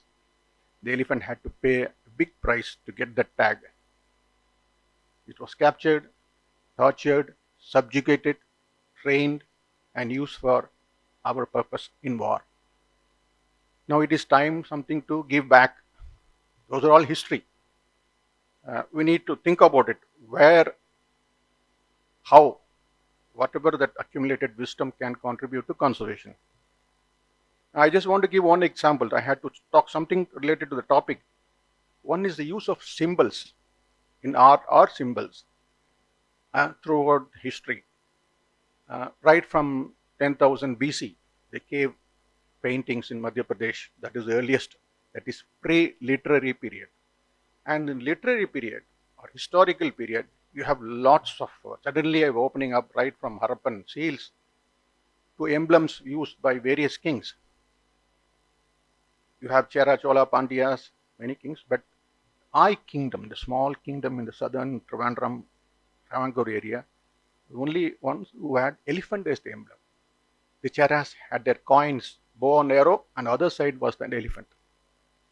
Now, even now, to the present, there are political parties that have elephant as the election symbol. Very interestingly, we have the new political party in Tamil Nadu, TVK, of actor Vijay, has 2 elephants on the flag.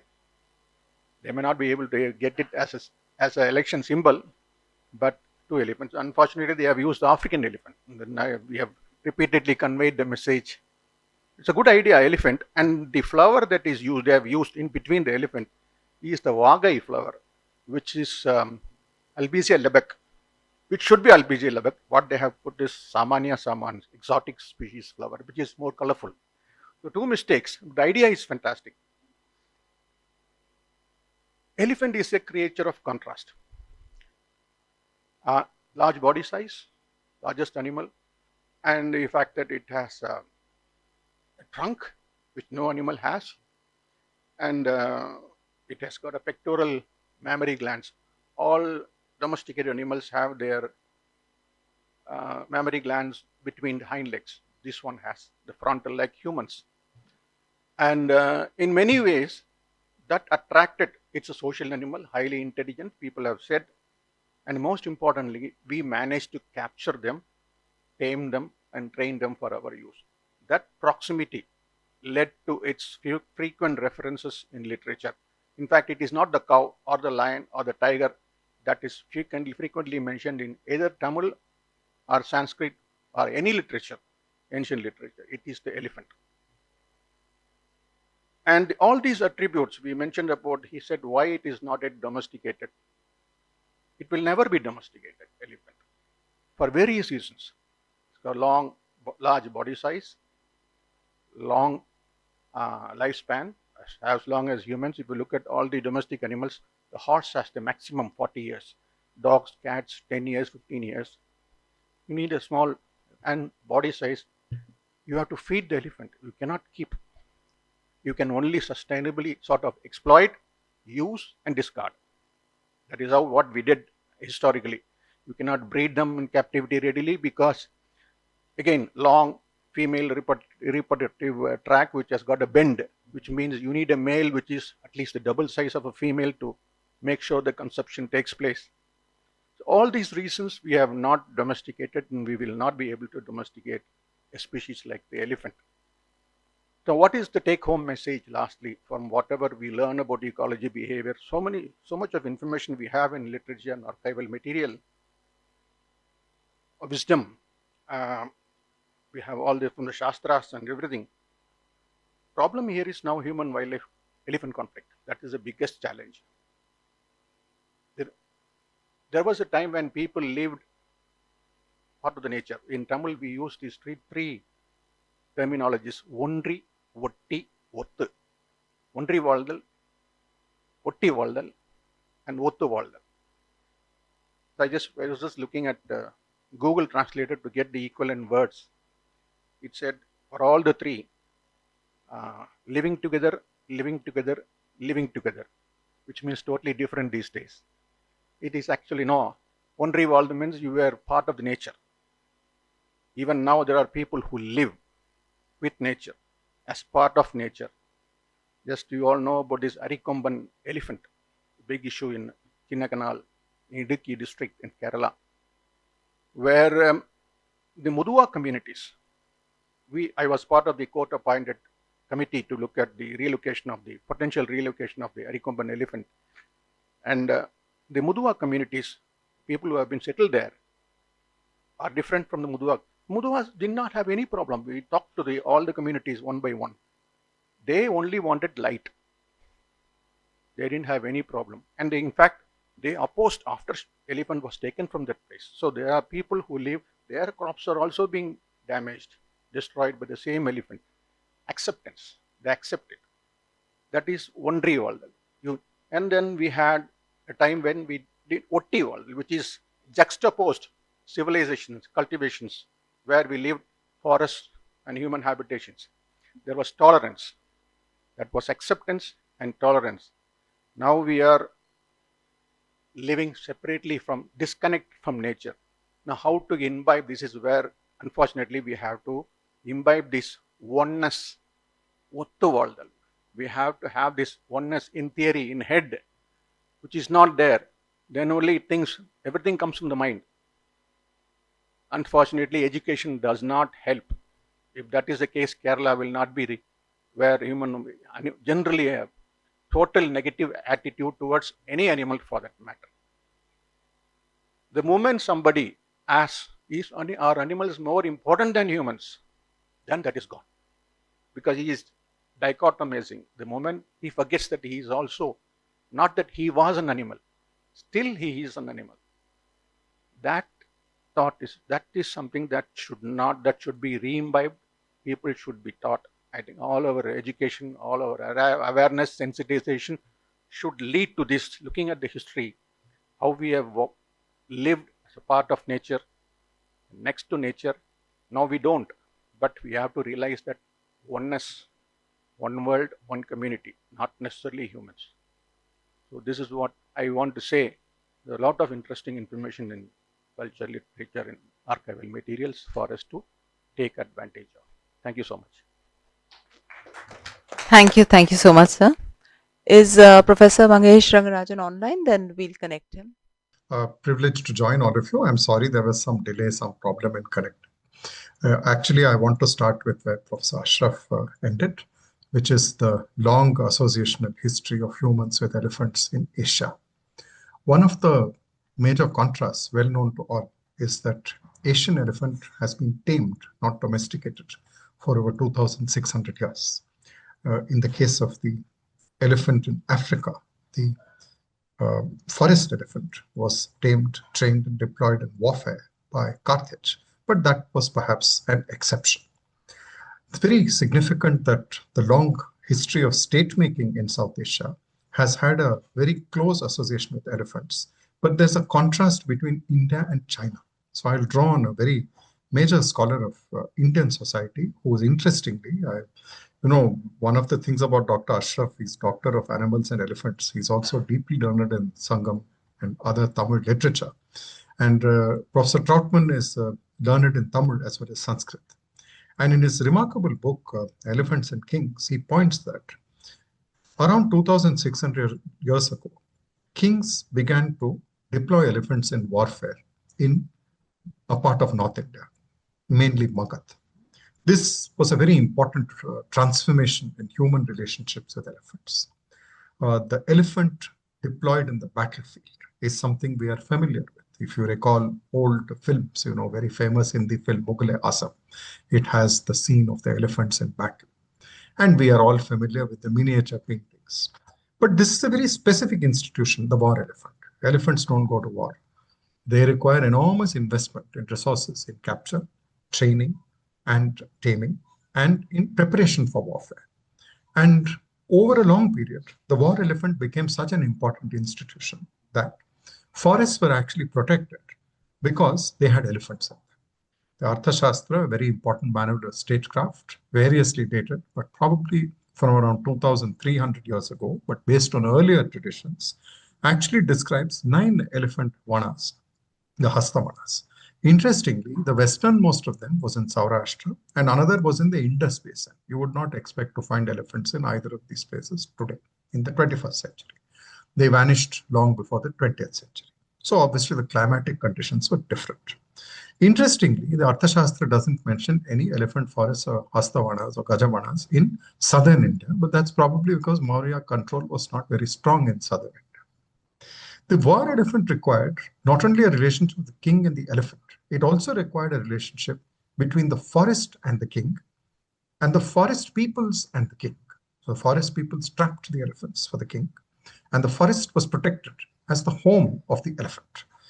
Fascinating, particularly given so much of debate today on widening of the roadways in the forests, both the protected areas and outside, where they may impinge on elephant habitat, that the Arthashastra actually lays down the width or breadth of the road in the city, the village, and the forest. And the protection of the forest elephant was enforced. There was a death penalty, Mrityudand, for the killing of the elephants. But there was a problem. And the problem, again, is very significant. Elephants came out and they fed on the crops of the cultivators. They didn't just live in the forest. So there was a need to conciliate the cultivators. So the tribute is collected from the forest dwellers, while the conciliation is done to the collectors by the king because he needed the support of both. This institution, the war elephant, with 4 pillars, the king, elephant, the forest dweller, less so the cultivator, was an Indian invention according to Trout. It was exported principally to Southeast Asia. If you look at ASEAN today, formed in 1967, there are 13 ASEAN countries. Almost all, with the exception of the island of Borneo, are part of elephant habitat historically. Today, they are in decline across this area. The elephant was as important in these cultures as in India. The most well-known instance, of course, is Thailand, but one could give instances of Burma, and of course, at Indochina. Indochina includes the modern republics of Vietnam, Cambodia, and Laos. But here we are in a transition zone. As is well known, Southeast Asia has been exposed both to Indian and Sinic or Chinese cultures. The Chinese history with elephants is contrasting the Indian or the South Asian history with elephants. Mark Elvin, the great scholar of Chinese history, wrote a book around 15 years ago. It's a beautiful title. It's called The Retreat of Elephants, The Environmental History of China. And in the first 15 pages, he states that you could map the expansion of rice cultivation and of Han settlement in China with the retreat of the elephant. We have to qualify this statement. The density of elephants per square kilometer, or 100 square kilometers, is much lower in China 3,000 years ago than ever in India. Much of China did not have the biomass to support so many elephants. But what is important is that with the exception of some parts of southwestern China, elephants were regarded as pests. They were killed, they were hunted, and most important, they were eaten. They were even eaten by royalty. there are dishes of an Indian audience may find this distasteful, except certain parts of Northeast India or certain tribes in Peninsular India, which are sort of don't have these taboos with elephant meat. But elephant trunk was a delicacy for the Chinese rulers. And the elimination of elephants as a form of almost organized warfare was very important in China. So China today has elephants only in the extreme south, very close to the Indo-China border, whereas in South Asia, particularly India and Southeast Asia, elephants survive. So there's a history of state building in which elephants were generally not a target for hunting because they were far too important to be captured, tamed, and trained.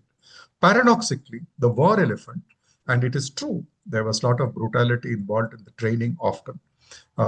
The emotional distress of the capture itself, this is a sociable animal, it lives with others. And this is known to the various poets and writers in the ancient period. I've just been rereading a very fine translation, since my Sanskrit is very, very poor, non-existent really, of the Valmiki Ramayana. And, Dashratha, when he hears, Rama, when he hears of the death of his father, the great Dashrath, he collapses, and it is compared to the grief of the cow elephant at the death of a calf. Similarly, you may recall that in Shravana, the story, the king Dashratha heard somebody drawing the water from well, and he fired an arrow thinking it is an elephant, and it's a sin already to kill an elephant. It's very interesting. So we can date the epic at various times. There are various debates. There are many versions of the Ramayana. But one of the commonalities of the Ramayana is the sadness of Ram at the hearing of the death of Dashratha, and the great sin, which is of course visited on Dashratha later, of the killing of the young Shravan. But remember, he mistook him for an elephant. So this taboo on elephant hunting continues till the British come in. And I think the period of European colonialism is quite different. In the early period, up to the 1870s, elephants were hunted as vermin and pests in many parts of East India Company areas and under the Crown. 1873 is the Wild Elephant Preservation Act in Madras, and 1879 All India. The word preservation should be used very cautiously. It gave special powers to the or protection to planters to shoot elephants in their own estates. And it also specifically said that rogues could be shot. But it's important that here the British, like rulers before them, protected forest areas with elephants, unlike, just to give instance, the tiger, which continued to be killed as vermin right up to 1960s, the end of 60s, early 70s in many parts of India. So the relationship with elephants historically has been different. They have been seen as very critical to state building. And I think independent India opened a new chapter in its history in 2010 when elephant was declared the national heritage animal. It was not only because of its significance in state building, but also because elephant is an animal which is seen as unique across Indian cultures. It inhabits a liminal space. It is neither just tame or wild. It is a large, powerful, strong animal. My Bangla is non-existent, but since I began with working for Calcutta newspaper, The Telegraph, and my first academic job in India was a visiting professorship in Jadavpur. I will quote it in English. It says the trunk of elephant is like the vagaries of life. The same trunk which you can garland you with beautiful string of jasmines or roses can pick you up and throw you away. So this is a very remarkable animal, and the human fascination with it continues. And we hope that this era of very sharp conflict will see conciliation. And the conciliation, of course, requires a different relationship of state, society, and elephants. We can draw on this ancient traditions in a most important way, that we protect the areas which are critical for the habitat, conciliate in the areas outside. I go back to the king conciliating cultivators and the elephant and the state, but also that we try and develop modern scientific knowledge about the elephant, which of course may not always have been there in ancient times. So I think my time is about to be up. So thank you very much. Thank you, Professor Rangarajan. And it's so interesting that, all through the morning when we are hearing different speakers and we are just learning something new every time from you, from Dr. Ashraf, the other speakers before. And so it's just shows what a interesting and, widely encompassing topic it is. Thank you very much. Now I'll invite, we'll move on to the next sort of category of, discussions. And I'll invite Dr. Vinod Mathur, who is online with us, to join us. A very good afternoon, friends and colleagues. It's undoubtedly a privilege for me to be invited to speak today before a distinguished audience present for this roundtable on Gaja-Lok on a very important yet very misunderstood topic, which is about challenges in conservation and sustainable development. And I'm referring to the relationship between humans and elephants, which we also call as human-elephant interaction. Very often we hear this relationship described only in the language of conflict. But if we focus exclusively on conflict, we will certainly miss the deeper story. And definitely then it will also elude us from deeper solutions. We are all aware and we have heard since morning earlier intervention. I just want to recap that India is a home to the largest population of elephant in the world. It's a mega herbivore species, which is A, protected by law, B, revered by culture, and is an indicator of the health and forest and ecosystems. Yet every year we lose more than 500 people and close to 100 elephants to encounters that go tragically wrong. Agriculture fields are ravished, house properties are damaged, rail and road collisions occur, retaliatory killings follow, and the entire villages live in fear and uncertainty. But let me state it very clearly. Human-elephant conflict is not the cause for all this. Rather, it is the consequence. The root causes of all that we are seeing today lies in habitat fragmentation, unplanned land use changes, degraded corridors, expanding infrastructure, governance systems that have not yet learned to share space. Mind my words, it's all the story of sharing the space which we need to learn. And obviously, when elephants lose access to the ancient and traditional route that they have followed for generations, they do not simply disappear. They enter farmlands, they enter townships, they enter human-dominated landscapes, not because they choose to, but because they have no ecological alternatives. I very vividly recall some time back, an elephant, a Magna, a toothless male, entered through the main entry gate of Motichur railway station near Rajaji Elephant Reserve in Uttarakhand in sheer desperation. Falling short of buying a platform ticket, it did everything that a mob would do. So these are very, very desperate situations for elephant as a species.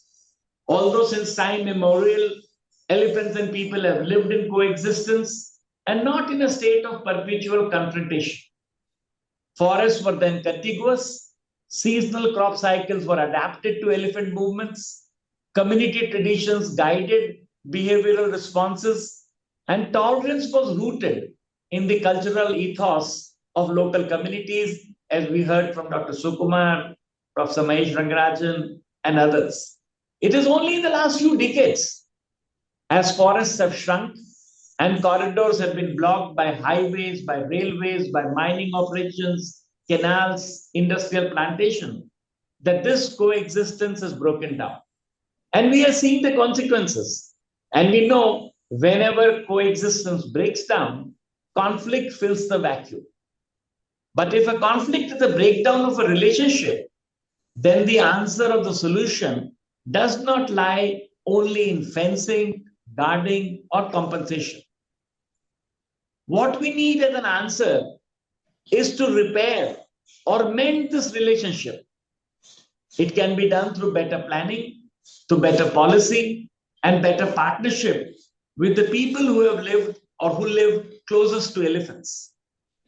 Let me state very strongly that human-elephant interaction is not just a wildlife issue. Although I'm speaking in a section which is dealing with wildlife management and conservation, it is largely a land use issue. We must begin to treat human-elephant interaction as a landscape governance challenge.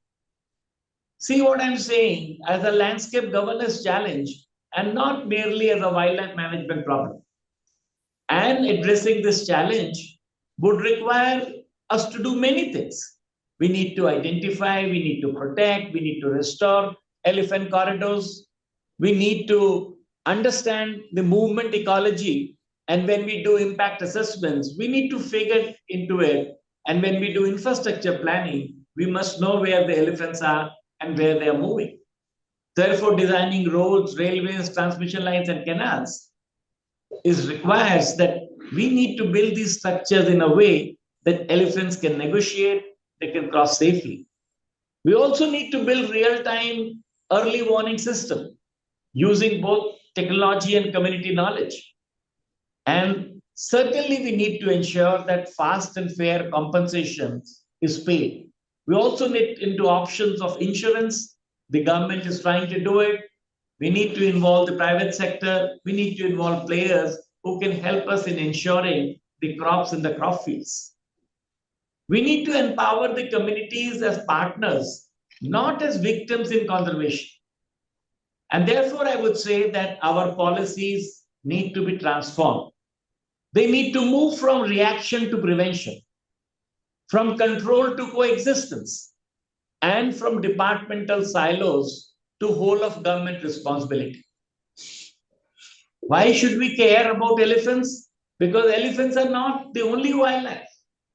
They are ecosystem engineers, they are cultural symbols, they are climate allies, and they are also indicators of our habitat security.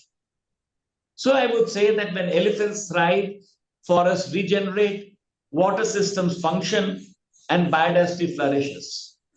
But then we have situations where elephants are in trouble, as they presently are. The entire landscape is in trouble. The cost of not addressing the human-elephant interaction is enormous. Delayed compensation definitely erodes trust. All these instances of repeated crop damage pushes the marginal farmers into debt. Elephants killed by electrocution or by train hits or poisoning. These are not just wildlife casualties. They are indicators of a larger policy failure which we need to address.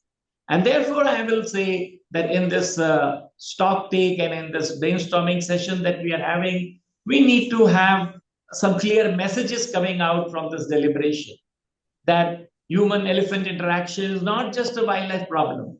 It is a land use and a governance challenge. Conflict escalates when planning infrastructure and agriculture ignores the ecological connectivity. And our solutions must go beyond the forest department and involve revenue, rural development, infrastructure, disaster management, agriculture, tourism, finance ministries and departments. We need to secure that elephant corridors are the foundations of coexistence. And I would go ahead and say that we should start discussing, deliberating, and eventually implementing what is a corridor conservation and connectivity policy. For a country like India, where we have large landscapes or elephant-bearing landscape, we need to evolve a policy which deals with these corridors, which deals with their connection or conservation and connectivity. Prevention definitely is more effective and less expensive than compensation. And therefore, I would say that we need to shift the narrative. It's a question of shifting the narrative, and there can be no better place to do it than today, from this whole idea of conflict management to what I would say as a relationship repair or management. The people and elephants have coexisted for centuries. The breakdown, of course, is recent and human-driven. So we need to restore coexistence, which requires three things. It requires empathy, it requires equity, and it requires ecological planning. And therefore, communities must be made partners and not victims. Fair and fast compensation, insurance, livelihood incentives, or in other words, a strong stewardship is needed to address the human-elephant interactions. Technology can play a big role, but technology coupled with traditional knowledge, where we have GPS collars and we have AI-based alerts, we have SMS warning systems coupled with indigenous knowledge, that can lead to high impact and locally accepted solutions. So therefore, human-elephant interaction solutions will have to be multifactorial and not siloed. We need to have policy reforms that are essential for long-term success. And I'm confident that this issue of human-elephant interaction is not only about safety, it is about ecological and climate security. Elephants maintain forest health, they promote carbon, they storage, they help water systems, and protecting elephants can protect India's climate resilience and natural capital. But the question is this coexistence possible? Yes, it is, but only if we choose it. Human-elephant conflict is not inevitable.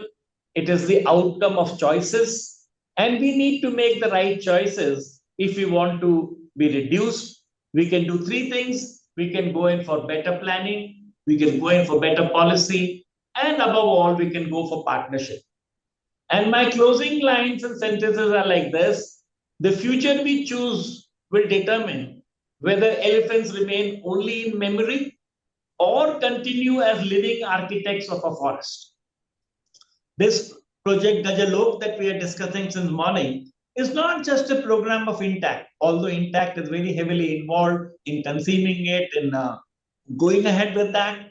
I would say it is a societal commitment for shared space, for shared futures, and for shared dignity. All three things are required, and I hope that our audience and people who are involved in that will be prepared to share space in order to share our futures, and above all, share dignity. Thank you very much for providing this opportunity. I wish I could have been there physically, but my commitments here make me join virtually only. Thank you so much. Thank you, INTACH. We'll move on to the presentation by Dr. Khalid Pasha, the IUCN Asia Regional Coordinator. Thank you, ma'am. And can you hear me? Yes, we can hear you. Thank you so much. And it's a privilege to be invited by INTACH. And I'm so privileged on behalf of IUCN to be here from Asia Regional Office and presenting IUCN as a part of my portfolio from the protected, conserved, and heritage areas, which I look after here in IUCN for Asia. And since morning, we have heard all the stalwarts and the big people talking about elephants and the value of their cultural significance, ecological significance, and all about the Asian elephants across 13 countries, how the elephants are revered as icons of spiritual and ecological significance. And as they roam, across multicultural and ecological diverse landscapes, they are symbols of shared vision, which people have talked about in the morning, for conservation. And especially this Project Gaja-Lok is very much rightly placed, and the initiative is coming at the right time, that it brings in ecology, culture, and the governance elements intertwined together. And therefore, this initiative provides a unique opportunity for us to promote Gaja-Lok as a serial mixed World Heritage transnational nomination under UNESCO.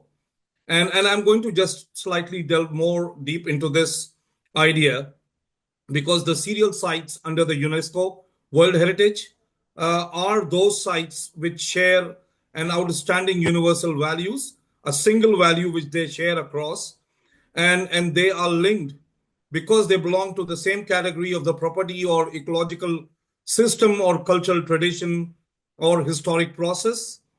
They demonstrate a coherent thematic connection, and if they are not physically even contiguous, and collectively the value better than any individual component site alone. So with with the Gaja-Lok and whatever has been spoken since morning, I think so they qualify very well the landscapes across which these Asian elephants are. We could be able to identify, doing a spatial planning and looking at these multi-serial sites across Asia as the serial World Heritage Sites. These concepts also help to promote and expand transboundary protected areas with ecological, cultural, and economic significance that can transcend geopolitical and ideological differences and can be designated not only subnationally, but also transnational areas or transboundary protected areas. They also will help to serve and preserve culture, heritage, and these unique landscapes termed as Gaja-Loks will ensure long-term conservation of our outstanding values within these landscapes where these elephants roam. Also, given that the world has presently and India has committed to one of the biggest vision which has ever been designed for area-based conservation, and this is under the Kunming Montreal Global Biodiversity Framework on the Target 3 for achieving 30 by 30 vision, which is conserving 30% of the terrestrial ecosystem, the freshwater and marine ecosystems. So here, with the terrestrial ecosystems across these landscapes where elephants roam across Asia, this provides also a unique opportunity for all the range countries to contribute and accelerate their contributions in securing the 30 by 30 vision. And also the other areas where they are being owned by communities, other stakeholders, to provide an opportunity to also bring those areas under what we call as other effective area-based conservation measures or OECMs. So this would be a game changer for not only conserving the elephants, but also connecting landscapes and other biodiversity. Talking about the global and the regional mechanisms and the role, especially where IUCN is concerned, in the morning, Mr. Vivek spoke about being now our chair for the IUCN SSC, and we are proud that he's the first Asian to be representing, and using that window of opportunity, we should be advancing towards getting into also the guidance through the IUCN's Global Species Action Plan by aligning Gaja-Lok and the site interventions and actions, is strengthening its management in an integrated way.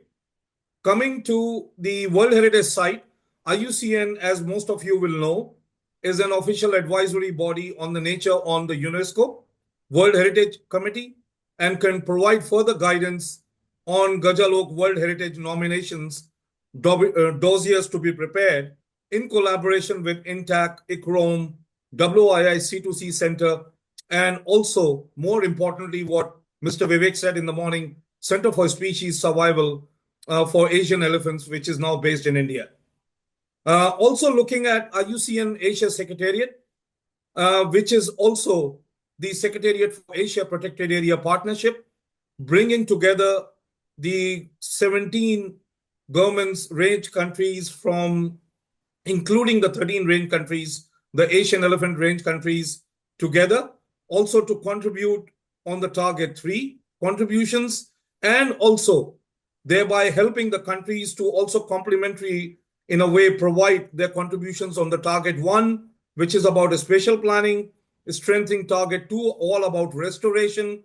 We can look at some of the sites to be restored and the potential sites for connectivity, which Dr. Mathur spoke about, and looking at the species extinction, the 4, sustainable use of a species, looking at traditional practices and traditional wisdoms and technology transfer, which is 21 and 22. So collectively, through the Gaja-Lok vision, we are not only just looking at elephants and cultures and heritage, but we are also, as India is championing that cause in the region, to really contribute at a very high level in terms of the global goals and commitments which have been made. And lastly, the IUCN also with the Asia Regional Office has now been designated as an extended arm of the CBD with one of the 17 CBD Technical Scientific Cooperation Centers. And therefore, this office is very well also positioned with our India office and other partners and the members using IUCN as a whole convening power through its commissions, members, and other partners to basically help in propelling this Gaja-Lok concept and helping to bring all the other parties and collaborators together. That's all from my side.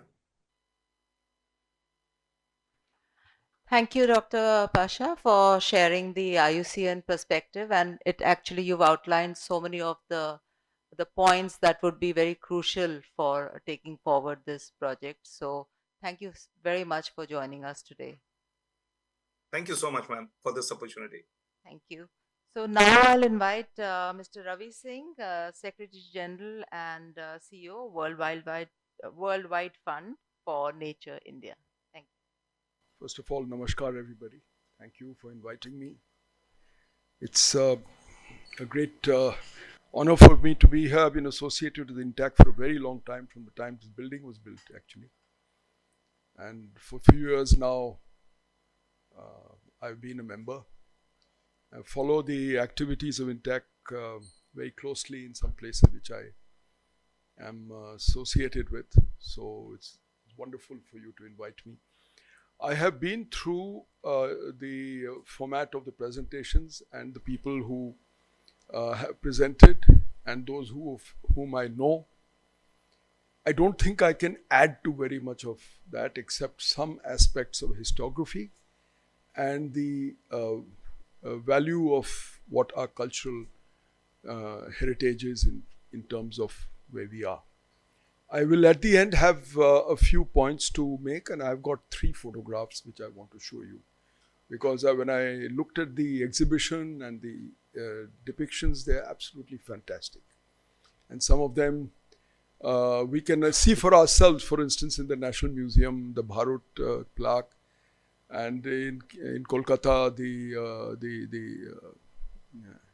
the ascent or descent, whichever you want to see it, of the white elephant before the birth of the Buddha. I mean, those things are very much in our thinking and our consciousness. So if you can add to that, I have a whole lot of images that I can contribute if ever it's required, but I will just give 3 photographs which are, in my view, the important aspect. What I'd like to just say is that you've used the word elephantscapes, and this word elephantscapes is something very significant because the places where we look at conservation, those are ecological areas, and we call them landscapes or seascapes or riverscapes. Elephantscapes also because it gives a different perspective as to how you look at a particular area, particularly in our country. And I think most of the points are covered: historical, cultural narratives, environmental narratives, etc. And you have, as I see, you've got 5 outcomes, at least in my document, and some action points, 4 action points that we have. Sorry, 2 outcomes and 4 action points. Now, as far as the action points are concerned, I have a suggestion. My talk, by the way, will be more brief. It will be more topical. I'll request for some action also in this towards the end. I would say the word conservation needs to come in there. Because if conservation of the mammal is not part of our overall action, over a period of time, if we lose this, we'll only have documentation with us, as it's happened in some countries. And I think it's important, although it may not be within the overall remit, but your influence as INTACH in different institutions, people, policy, etc., has a very far reach.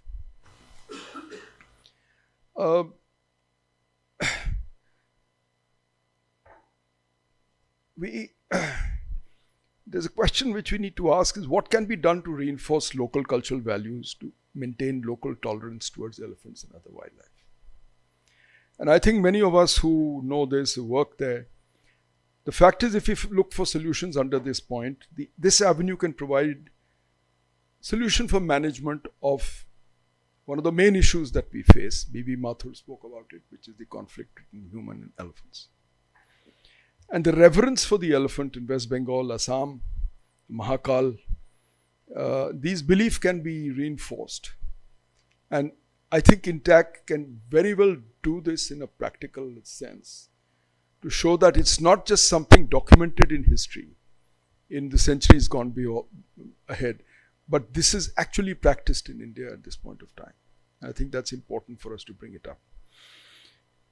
Along with human culture, elephant culture is also evolving. And we need to document not just the overall aspect, but also local behavior that are unique to certain regions. There are wonderful stories all over Assam, southern part of Bengal, Karnataka. And this is something that we can somehow take it into the sphere of the citizen and socialize it to the extent that not by creating a happy, warm feeling alone, but the fact the association is important and we know this. For instance, I think many of us know about this, but there's a group of 4 to 5 elephants, bull elephants, who regularly come out to the cantonment gate in Guwahati. Okay. So they go out, they go out and they raid, so-called raid, whatever in the dhabas and what is the residue, etc. And they know that the gate is going to be shut at 10 o'clock at night. Okay. It's like your college register, hostel cutoff. So these guys go back into the cantonment, the gate is shut. So, and then they're roaming inside and they have their own, the forest is at the back, things like that. Quite often one fellow, he forgets to know the time because he's exploring and then he realizes he's stuck. So the moment he knows he's stuck, what he does is he goes on to, first he goes straight for the GT road because that's the maximum out of food. I think Professor Sukumar knows this story. What happens is in Guwahati, on the outskirts of Guwahati, they shut the road because they know what's going to happen. And he goes from point to point to dhaba to shop, etc. They give him some offering. किसी ने मिठाई दी उसको, किसी ने फूल चढ़ाया, किसी ने कुछ किया. और फिर the forest department lands up with their truck and he's given a dart which actually जो हाथी को खड़े खड़े सुम करना, still करना. Sum is a term that we use for this. उसको सुम करते हैं. He is not collapsed. He is in a world of its own. Then they push him into the back of the truck, tie him up, and he's taken into the cantonment, released back home. I have heard of this happening 3 times. It may have happened 4 or 5 times. Does it lead to conflict? Sometimes it does because, people get in the way and they get killed and stuff like that. But the general thing is that when he lands up in the area, people say, "Wo hathi aa gaya, uska naam hai kuch." I'm sorry, I don't know, I've forgotten. And everyone accepts, "Oh, acha, okay, traffic will be shut for 3 hours, 2 hours, whatever." It's national highway, by the way. This is your country. And why I'm saying this is that it's very much in our breathing and our practice and our culture and all that in a way, I'm a student of history. Ultimately, documentation is important, but behavior and current behavior is even more important because we can interpret it and shape it to some extent. 2 points before I come to others. You are dealing with certain terms here which we need to very importantly, we must say. We talk about survival, coexistence, sustainability. Okay, I think we're having a general direction which it moves, but each one of these terms, if you go up and down to see what it's about, in the elephant scape means different things. So we must know this definition, probably take it from the practitioners, those who understand elephants and all that, before we look at taking this further. Elephants are a prominent part of the cultural heritage in India, Bhutan, Nepal. I think one of the unique and outstanding aspects is our transboundary interaction with these 2 countries, and earlier with Bangladesh, but no longer now. And what happens in terms of this? There's conflict on the eastern Nepal side, and there's a movement, constant movement of elephants between Arunachal, Assam, and Arunachal again with Bhutan. I was related an incident by a very senior person in the government of Bhutan that a young bull elephant walked up the highway into a very famous tri-junction from where the roads go to, one road goes to Paro, the other goes to Thimphu, and one lower down to our country. And there he went and drank water from a pool, which is partly worshipped for various reasons, because perhaps it's available all through the year. He drank the cold water, hung around, saw people, went back into the forest and came back. These are explorations. Elephants go and explore these areas because their tribe at the back needs alternatives. Chhattisgarh to Madhya Pradesh. Sometimes between parts of Arunachal and later. And they are diverting, looking at solutions because their landscapes, the elephantscapes have been somehow accommodated within the linear development that our country is necessary to go forward. So this happens sometime in Nepal. They come into Pilibhit, hang around the bull elephants, they create a lot of chaos. And in a way they accept it and they put back into Nepal and they come back next time with a herd of 30. So there's obviously a dynamic here that's at play. And if you understand it from a naturalist or conservationist point of view, a lot of this is there. Lastly, I'd say that one thing needs to be added on to, that is the traditional knowledge which exists in Mahouts. And this cohort possesses deep knowledge and understanding of elephant behavior and ethno-veterinary practices. And documenting this knowledge will be important because it exists in other treatises, which I'll show you one. And but we need to do this. By the way, we have in our number of cities, towns, villages named after elephants. And the ones that will be familiar to some of us will be Hastinapur and Gajrola. And of course, there are many of these all over, but I'm just giving you two because you can see them next to Delhi. There is, by the way, an elephant skeleton which was found in the archaeological excavation near Rakhigarhi. Now, some of us believe that it is not just an elephant that was there, etc., but the way he was buried, the direction of the corpse, the north-south or east-west, the way he was placed, and there was some amount of reverence attached to it. So there was already a domestication of these animals, and there was a relationship with us. Because as you know, Rakhigarhi is an extension of the Saraswati civilization, and it was at a different stage of moving, or maybe an earlier stage. So some of that dating needs to be done.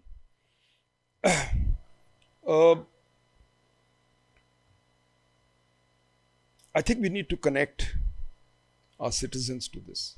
I think you have there in the action plan that we would have a United Nations declaration, all that. But we are talking about documentation and monument. Not a monument, but some kind of a inscription somewhere. I think it's very important to apply minds to where this inscription or where this should be placed. And how it will, therefore, it will have maximum amount of influence in understanding people. Recently, a team has come from, and they are still in India, they're from Laos and Vietnam. And my team interacted with them, I met some of them. They are from these two nations and they've come to India to study how conflict is taken care of and how, we color and what we do with our kunki elephants. And after interactions and through all the translation and everything, they said, Sir, we don't have any such documentation which precedes the present time in our countries. Hai, hoga, lekin it's gone. There are sculptures, there's of course Angkor Wat, there's all that there, but nothing like, I showed them some old books, scripts, etc. I said, but nothing like this. And I think this is the unique aspects of India. You look at the principal conservation, the big five or whatever we call them in terms of our conservation areas, the lion, the tiger, elephant, rhino. And you can go back hundreds of years, even more. And you would have depictions, something in writing on this. And therefore, for us to be completely in sync with this, I think what you are trying to do now is depicting how we should as a country go forward with this. It's a very important aspect, and therefore I emphasize this aspect of conservation to be included somehow in here. I would also recommend, and I'm making this offer, that, no, it's not an offer, I'm sorry, wrong term, but I would like you also to interact with my team in WWF India, to see all the elephant scapes, what's happening, how people react, how we respond, what our government is doing from a different viewpoint of ours, how it's helping the elephant project and how it's taking forward what's happening here. And why it's important is because it improves our understanding of what we are doing. And really, in a way, all academic work, the spread of knowledge, the understanding of all this, we had to lead to something. By the way, I'm a historian. I studied and I studied history. I taught history. I structured myself in a particular way so that I could research. But that's in the eons past right now. But I think it has a value. And that's why India is what it is and respected all over the world for this. I have 3 images to show you. And after that, I will close. And how do I show the images?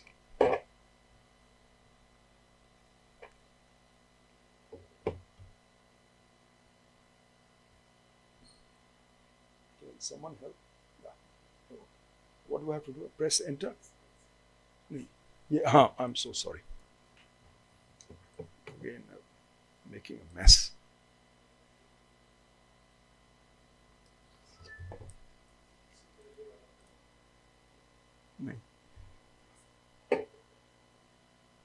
Yeah. This is a... please, yeah.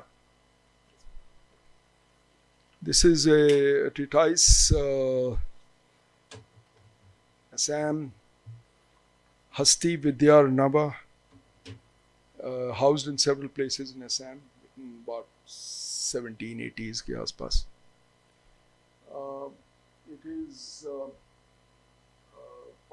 printed like this, sorry, in 1714, around in the reign of this thing, and has exclusive images with regard to dressing, training, the veterinarian practice and all that, towards the elephant. And why I'm showing this is, by the way, the author of this is also called Sukumar. And why I'm showing this is that if we go across in our country, in the old libraries and the records and the Rajwadas and all that, we will find treatise after treatise after treatise about the care of elephants. Because these things were not, people weren't posting them, there was no way to share all this. But this is actually a representative of what we have. There is I have seen another script which is in central India. And I've seen another one which is in western Rajasthan. And they're all different, but they have different practices, but they ultimately give you a lot of knowledge. Maybe these need to come out, because if we do a systematic mapping of these in India, which has not been done, it will make a big difference, and I'm sure we can also all get together to it. The second is, this is the relationship between what our subject and us. I know you've seen this kind of thing all over, but to me it depicts, and what I'm not able to convey here, which I saw over, this happened over a period of 30-40 minutes, and he'd come back from patrolling, and then he's not tied anywhere, and he was given this on a cold day, by the way. This is a cold day. In Dudhwa, he's getting a bath. And there were two elephants. You could see the pleasure on his face. I mean, I'm not saying that they smile, but you could see that he was so happy with this. And then he spent another hour or two with his caretaker and, in a way, just saying, great, we had a great morning, but this is really fantastic. This is the relationship between him and us. And this is what INTACH is actually trying to, in a way, show and preach. Third one, please. And this, I didn't see any of this, so I thought I'll bring it out. This is the elephant, the carved elephant, in a place called Hathibata. Hathibata is 4 kilometers from Tonk. It's on the route between Jaipur and Sawai Madhopur. I recommend all of you to go there. I will help you to find the place. It's not too difficult. But this has a unique standing because on his right here, there's an inscription. I think his name is given or some kind of a dating. And this is around 10th, 11th century or maybe 12th century. And actually what you don't see is that if you climb up to his right side, you see a plain in front, which is an open plain like not exactly like a basin, but a plain that goes out. And if you stand there with a little imagination, you could probably say that this is where a battle was fought. And the bull elephant was the hero of the battle. That is why he is shown here. And around it are old, there's a fire temple. There is a place where people would sit and pray. And this, of course, there would be the inscription. The Department of Archaeology State have tried to, document this.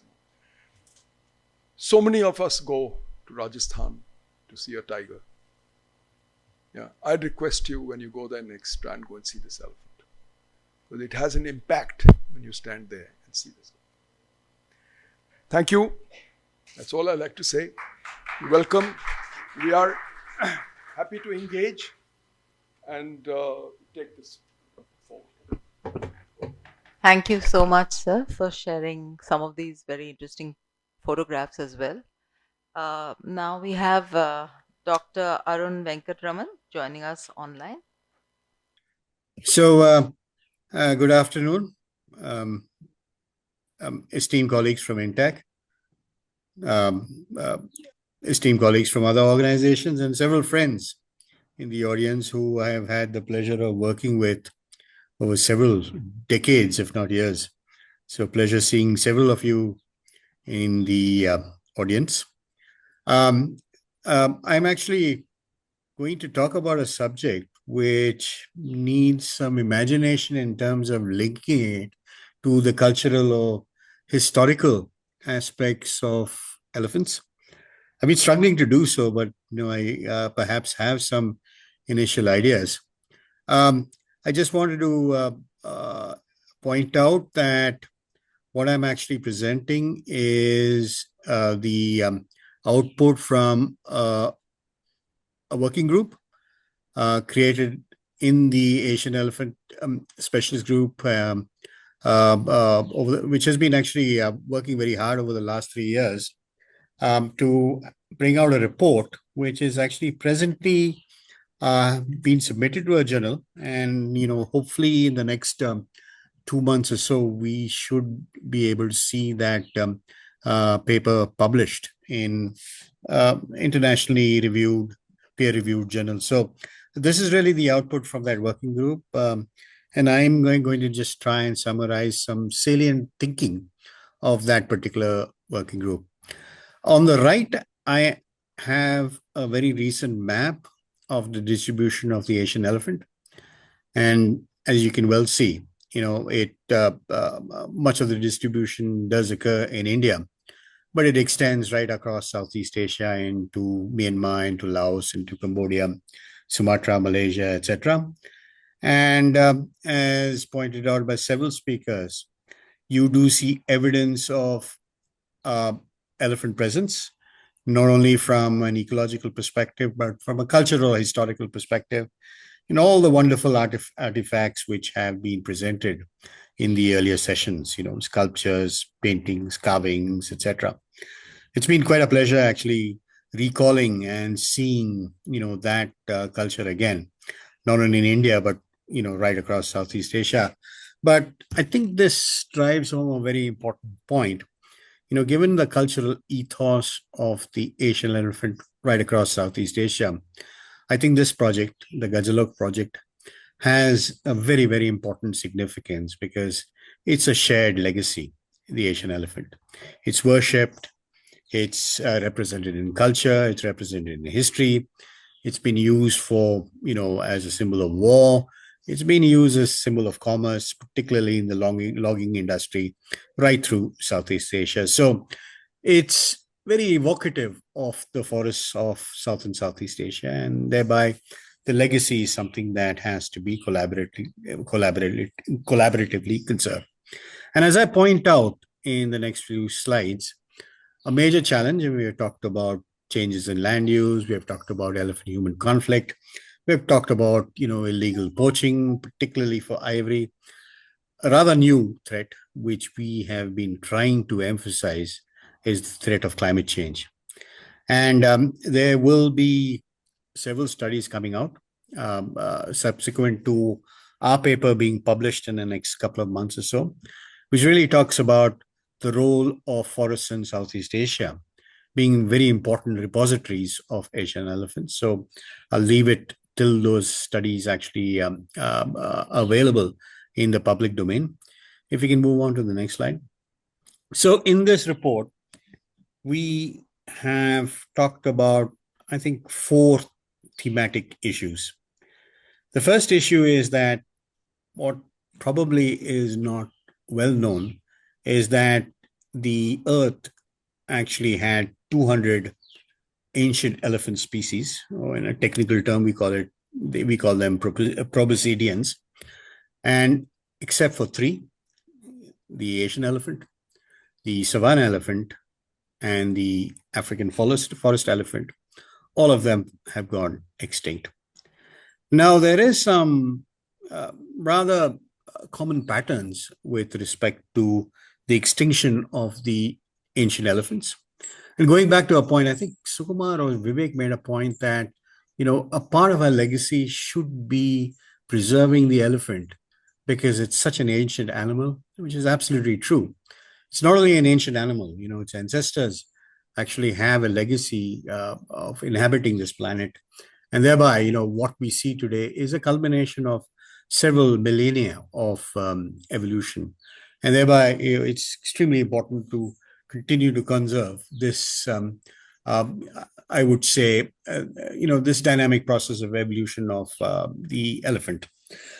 There is, however, clear evidence that climate change impacted the origination, the distribution, and extinction of ancient proboscidean species throughout their evolutionary history.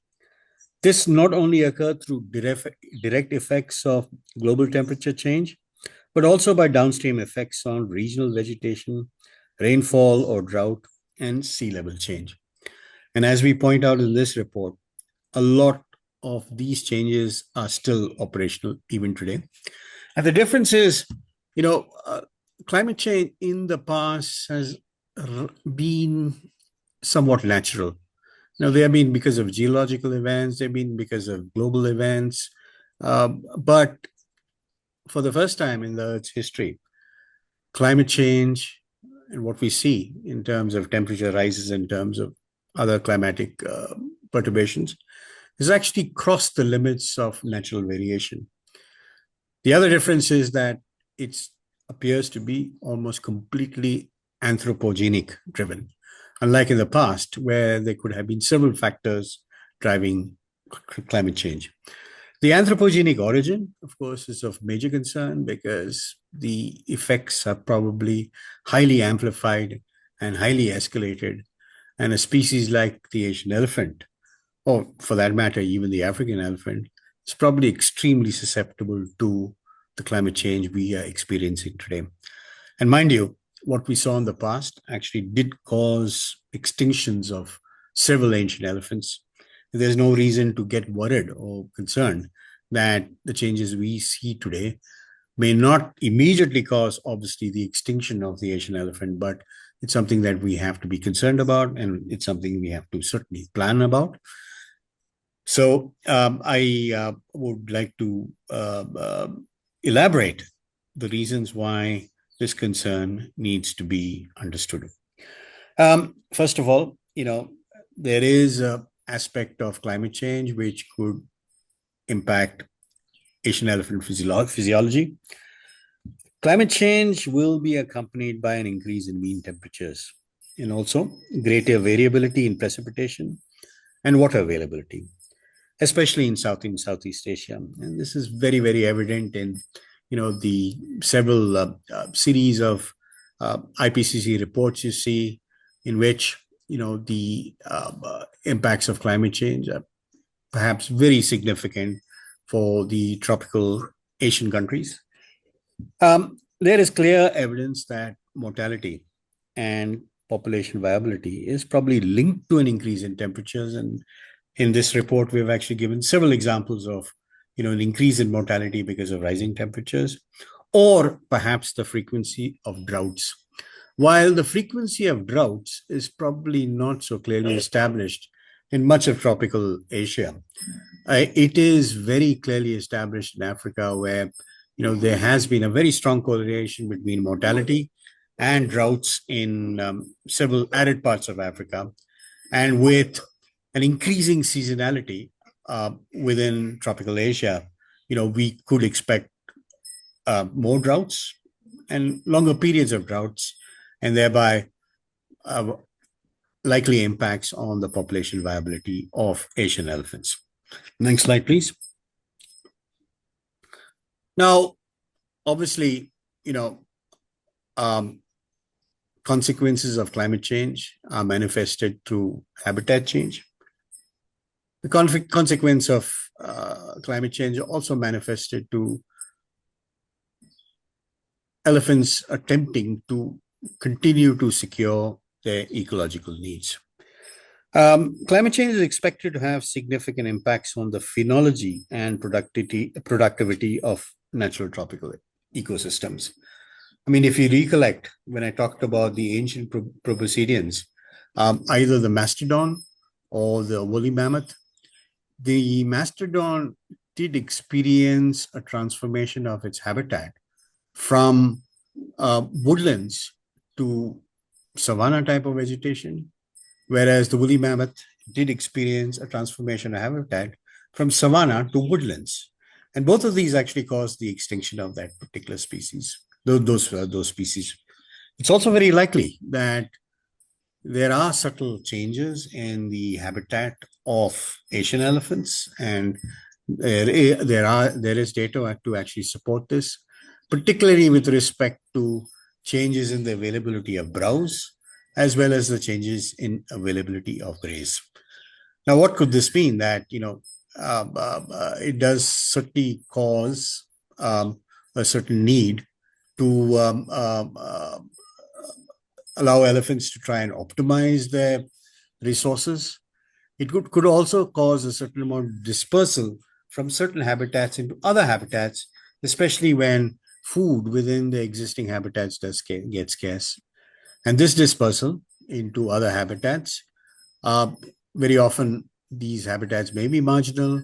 These habitats actually may be interfaced with human settlements.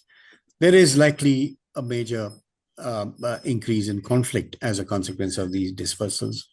There have been three, cases of very significant dispersals, which we have discussed in this report. Two dispersals many, many years ago, 30 years ago or so. There were elephants moving from northern Tamil Nadu into southern Andhra Pradesh, into an area called Chittor in Andhra Pradesh. As a consequence, Chittor, which had hardly any elephants in the past, has nearly, more than 100 elephants right now, and which is resulted in the declaration of elephant reserve in Chittor called the Kaundinya elephant reserves. The second dispersal, which is being well studied, is the movement of elephants from Jharkhand, particularly Dalma Wildlife Sanctuary, into South Bengal. Similarly, 30 years ago, there were no elephants in Southwest Bengal, but today there are almost more than 150 to 200 elephants inhabiting and permanently residing in Southwest Bengal. Now, this, while the reasons there could be multitude reasons for this dispersal. There has been a strong correlation between two El Nino events, which perhaps acted as a climatic trigger for these dispersal, as discussed by Sukumar in 2018.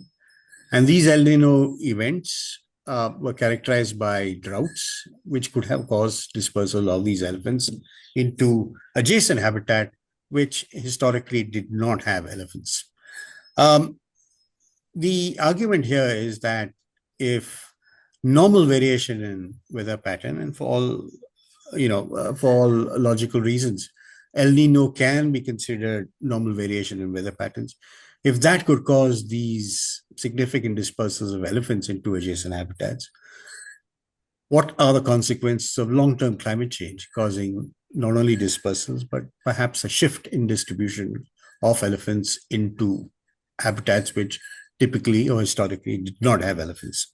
And that's something that certainly needs to be considered. And, while we have discussed in this report 3 dispersals, there have at least been 9 dispersals in China, which have been less studied, as well as, several dispersals in India, particularly in central India, which were well known. And once again, what the reasons for these dispersals are still speculative, but it is likely that climate change acting in concert with several other factors, such as changes in land use, disruption of habitat contiguity through infrastructure development, changes in soil moisture, etc., could have precipitated some of these dispersals. Now, the dispersals as a consequence of change in habitat quality or quantity is one manifestation of climate change.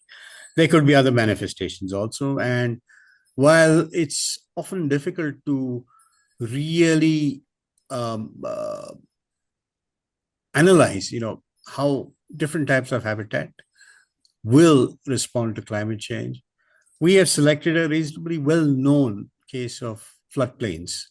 Floodplains in Malaysia and floodplains in Kaziranga in the Golaghat district in Assam as perhaps vulnerable habitats in which increased flooding could cause a change in habitat utilization, resulting in more conflict with human beings. Now, the Kirapatan Raman, sorry if I may interrupt you. Do keep track of the time because we're already running over. So just apologies for that, but I'm almost done. Yeah, thanks. Yeah. So, floodplains are vulnerable habitats. Floodplains are very vulnerable to climate change, particularly intensity of flooding events and loss of suitable habitat for elephants, and thereby disruptions of habitat utilization and perhaps potential conflict in the future. Now, summing up, what are the recommendations coming from this particular report? It is evident that effective long-term conservation will not only require climate resilient habitat management. When I say climate resilient, I'm not only talking about, a better cover, maintaining the diversity of food plants. I'm also talking about things like, ensuring that there's enough shade, water resource management is active. You are prepared for periods of drought. You're also prepared for periods of heavy rainfall and severe weather events. But it also requires innovative approaches that integrate core habitat protection, landscape connectivity, particularly if your existing core habitat is compromised because of climate change, and elephants need to move into adjacent habitats. Conflict mitigation, because as elephants move out, the interface between elephants and human communities increase. And finally, inclusive policies that balance ecosystem and human needs. And there are several examples of very pragmatic, very effective elephant-human conflict, mitigation strategies, particularly involving community mobilization, evident today, which needs to be considered from a much more broader perspective and incorporated in elephant management planning. Thank you. Thank you so much for adding that very, very crucial, important aspect of climate change to the discussions. So now we have just one recording actually to share with you, and after that the session will be closing. We'll just play that quickly, and after that we'll disperse for lunch. This is Dr. Ali Anushar, historian from the University of California, and because of the time difference, he sent us the recording. Did you take the whole thing? Yeah, almost. Hello, everyone. Let me begin by thanking the INTACH for inviting me to speak at this very important event, the Gaja-Lok Roundtable. Today, I'd like to speak to you a little bit about some of the historical features of the use of the elephant during the Delhi Sultanate and the Mughal Empire. As we know, the Indian elephant is a subspecies of the Asian elephant. It makes up about half the surviving population of the Asian elephant, so about 25,000 out of a little over 50,000, according to the World Wildlife Fund. And it is indeed an endangered species. But I think the fact that it has survived at all is significant, and we need to look into that. And it's very much connected, it would seem, to cultural factors, such as politics and religion in South Asia. And we can better appreciate this when we contrast South Asia with China, where the Asian elephants used to live, but then went extinct. And we have for this phenomenon Mark Elvin's book, The Retreat of the Elephant. And he shows how deforestation and large irrigation projects for agriculture destroyed the elephant's habitat in China and brought its widespread demise. For Indian history, we have an important book, Thomas Troutman's Elephants and Kings and Environmental History, which was published in 2015. And Troutman has argued that the reason why the elephant survived in India, but not in China, was due to the interest of royalty, kings, in the animal. The capturing, training, and maintenance, specifically of the war elephant, that took place in antiquity, coincided, he argues, with the rise of the institutions of kingship in ancient India. And this is why, he would say, the sort of status of the elephant was elevated, and so it helped preserve it. And, Troutman's research is valuable. I like to build off of it. He mainly focuses on ancient India, but I think we find the same patterns in medieval and early modern periods as well. We find when we read Persian sources from about 1000 onwards, and Arabic sources as well, we find that the Ghaznavids and the Delhi Sultans making extensive use of elephants, both in war, but also perhaps just as significant in ritual performances, such as enthronement ceremonies, victory celebrations, where the Sultan would sit on top of his elephant right around the capital and throw gold coins at the onlookers. However, there was a contradiction here that the sultans had to contend with. On the one hand, they knew, but they could overlook the fact that the elephant was associated with Indra or Ganesha in Hinduism. And we have, Al-Biruni, who actually specifically mentions this. But on the other hand, the elephant had a very negative association in Islam. And specifically in the chapter of the elephant of the Quran, we read the story of Abraha, who was a Christian king of Yemen, who had taken a large herd of elephants to Mecca. in order to destroy the Kaaba. However, we read that God then sends a flock of birds who drop small pebbles on the elephants, and these miraculously crush the animals. And we have depictions of this in art, and I will share one with you. So here's the Kaaba in the middle. The elephants are on the ground, and the birds are in the sort of periphery, and you can see the red pebbles in their mouths. And there's few of them are on the elephant, so they're getting bombarded with these pebbles. And so then this is Ababil in the description of that. So this was a, issue because the elephant therefore stood for the satanic pride and arrogance of kings in Islam. But despite this, the Ghaznavids and then after them the Delhi Sultans continued to use the animal in South Asia for both military but also non-military and symbolic purposes. And this would suggest to me that their self-presentation as kings was actually primarily pitched to a non-Muslim audience. And these would have been the many tributary Rajas and Rajputs, local kings over whom they ruled. And there's a few of obviously Persian texts that are produced in this period, but we're talking about 4 or 5 texts over a more than three, about 400 years period. So clearly that was not the main audience of this state, of these various states. And so let me provide you with a few examples. For example, in the Delhi Sultanate, we find examples of obviously the displays that I mentioned, but also really concern for the capture and safety of the elephants. There were elephant hunts, but these were not meant to hurt the animals, but to try to capture them and bring them in. And even during war, we read in the sources that the sultans would rather lose the chance to defeat their enemy than to risk harming their enemy's elephants.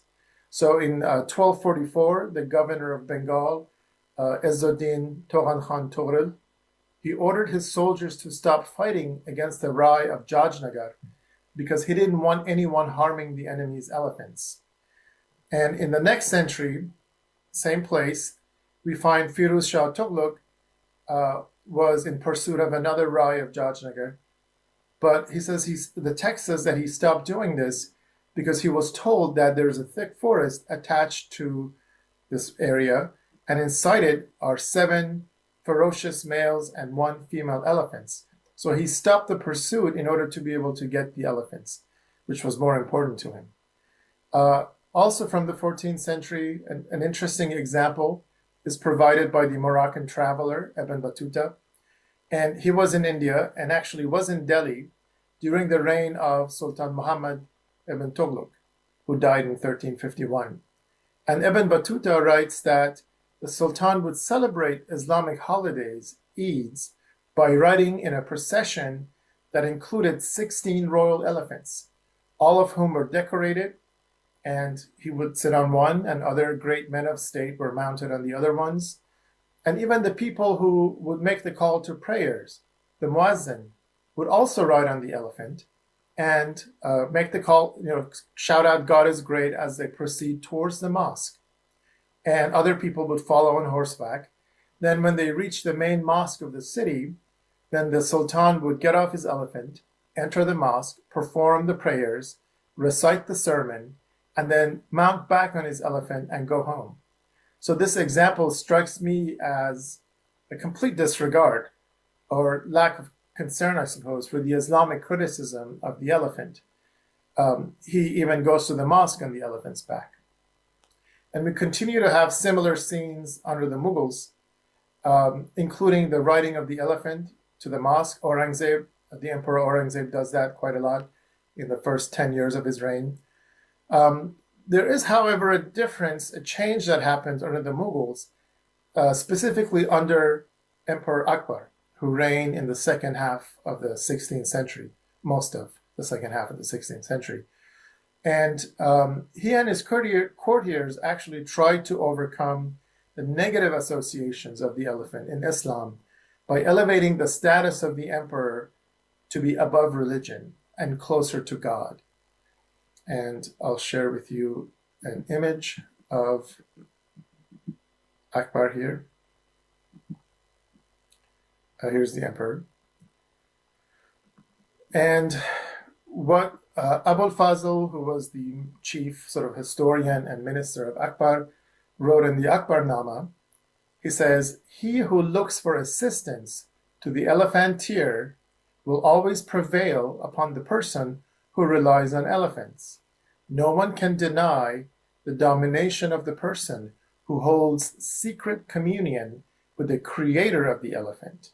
So here the word elephantier, Filban, was initially used to talk about Abraha and, the people who led the elephants. But here Abul Fazl kind of changes the wording, and reinterprets that as the creator of the elephant, that is God, and with whom the emperor communes. And so in this way, the kind of semi-divinization of the Mughal emperor took the pressure off a little bit. They no longer needed to reconcile the anti-Islamic associations of the elephant with their extensive use of it. And perhaps, in the previous eras, it didn't really affect the use of the elephant that much. But at least in terms of their own presentation, discussion, this is how they circumvented that problem. And so, of course, because of that, if the emperor is closer to God now, the elephant's association with divinity, whether positive or negative, could also be downplayed. And the animal was even sort of humanized in the 17th century. And here I would like to show you this image at the Metropolitan Museum of Art in New York. We have the Emperor Jahangir, I believe that's Nur Jahan, and they're riding on elephants, and there's a baby elephant. So it's almost sort of recreating a scene from a nuclear family, the father and the mother and the child, and the emperor and the empress are sitting on top of them as participating in this sort of very, very human-like family environment. And anyhow, the use of the elephant over the next century, 17th, even really into the 18th century, continued even as the military use of the elephant was reduced, mainly thanks to gunpowder weapons. But that didn't matter. The ritual aspects continued. The emperors continued to ride on the elephant. But a major change, I would say, took place under British rule, especially, I would say, probably in the 19th and the 20th centuries. And there's a new attitude towards elephants that is introduced to South Asia, and this endangered the animal's survival. For one, we have big game hunts for sports, where huntsmen would come to India, or if they were there, and they would kill the elephant with a shot to sort of show off their prowess. But this was very different than how elephant hunts would take place prior in South Asia, because the hunt was not about killing the elephant, it was about capturing and taming the elephant. So that was one major change. The second was there was a demand for ivory now, and continues to the present, and this led to many elephant deaths. And lastly, deforestation, much more extensive deforestation for agriculture, also took a toll on the habitat at a larger scale than had been the case even under the Mughals. So this is sort of what brings us to the present moment. But I'm hoping that the continuous religious significance of the elephant in present-day India, as well as the efforts of conservationist and heritage organizations such as the INTACH, will help save the elephant and, in the future in South Asia, so that the animal can thrive and survive and do great. Thank you very much for listening to me. Goodbye. Thank you. That brings us to an end of the presentations. I would invite Member Secretary to share his views and sum up. So thank you very much. I think we've been through the whole gamut, from climate change to state formation and, intangible cultural heritage and textiles and, even beliefs and so on. So I think we started with the blind man and the elephant, and now I think we can leave with the elephant footprint in which we can all fit in, as it were. We used to say. But my suggestions are just very limited. Number one, what can INTACH bring to the table? That's what I would like to say. Besides intangible cultural heritage, we have a very active educational division, which produces literature for children, and we have heritage schools all over India. So I think for the whole of the region, that is for the whole of Southeast Asia and Asia, we can prepare literature, and we've been in touch with ICCR also, which can be given to schools also in these other countries and translated into their local languages, which are themed on elephant. So this is one thing we can bring to the table. The other is crafts on the theme of elephant and elephant lands, which again, we can look at transnational efforts in this regard.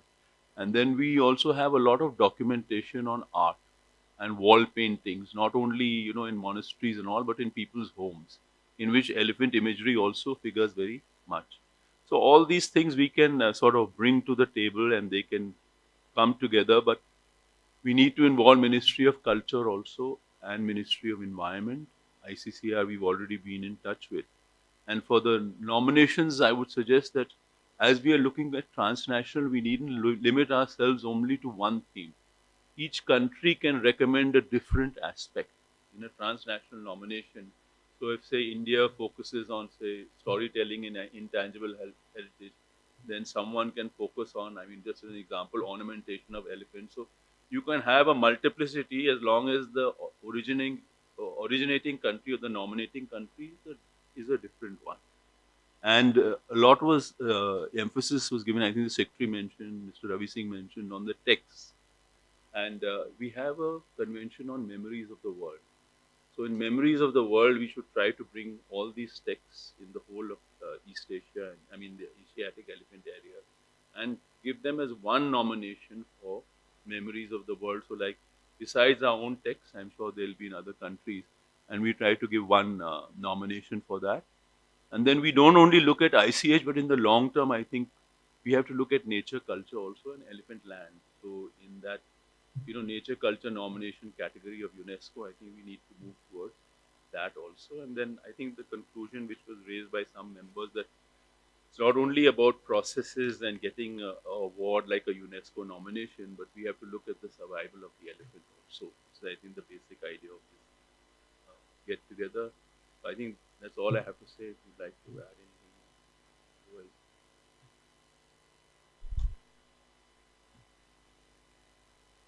Yeah, it has been a sort of fascinating set of talks that are kind of complementary to, we had an entire canvas on everything from culture to nature, ecology, climate change, and so on. I think, as I said in my opening remarks, the challenge would now be to how do we kind of structure the nomination documentation. The first challenge, from what I can see, would be, of course, this idea has originated here in India. It's been exposed very briefly during the IUCN meeting in Vietnam. And now how do you really take it to and get it accepted by all the other range states, especially? You also need to think about, so what's going to be that process? Is it going to be through a cultural ministry in these other countries? Is it going to be, having other political mechanisms to be able to get other countries on board to be able to do this? Obviously, it will be strengthened if all the 13 range states of the Asian elephant. This is India, Nepal, Bangladesh, Bhutan, Sri Lanka, Burma, Myanmar, that is Thailand, Laos, Cambodia, Vietnam, China, Malaysia, and Indonesia. So these are the 13 range states of the Asian elephant. So you will probably need external affairs. I'm not very sure. You need to work with them. This next, the other thing that you can think of, I don't know, is that the elephant culture also spread to non-range states. Like you have Asian elephants in Europe. You have the Pope was gifted an elephant, the Pope's elephant. He was very, very fond of this elephant, which unfortunately died in a couple of years or whatever. A whole book written about it. The elephant went to North America. It went to other countries. The elephant was gifted to the Emperor of Japan. So do we also want to kind of engage them and bring them in some way or the other, in some form or the other, is something that you need to think about. That's all I will kind of say at this stage. It's a fascinating canvas of lectures. Thank you. Thank you, sir. So now that brings us to the end of today's discussions. And as you said, there was such a wide canvas that we've got a lot to think about and a lot to lot of ground to cover. But so that's something we will, start looking at, and obviously looking at collaborations.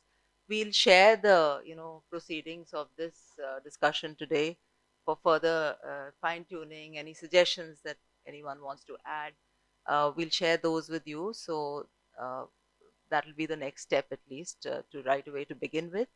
And thank you to all our online participants for being there, patiently listening silently, and obviously contributing massively to the discussion. So thank you very much for that. I would now like to just to those present here, just offer a little gift from our side. So I would request Chairman sir and sir to do that. And after that, we'll proceed for lunch.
Would like to invite everyone present here to lunch.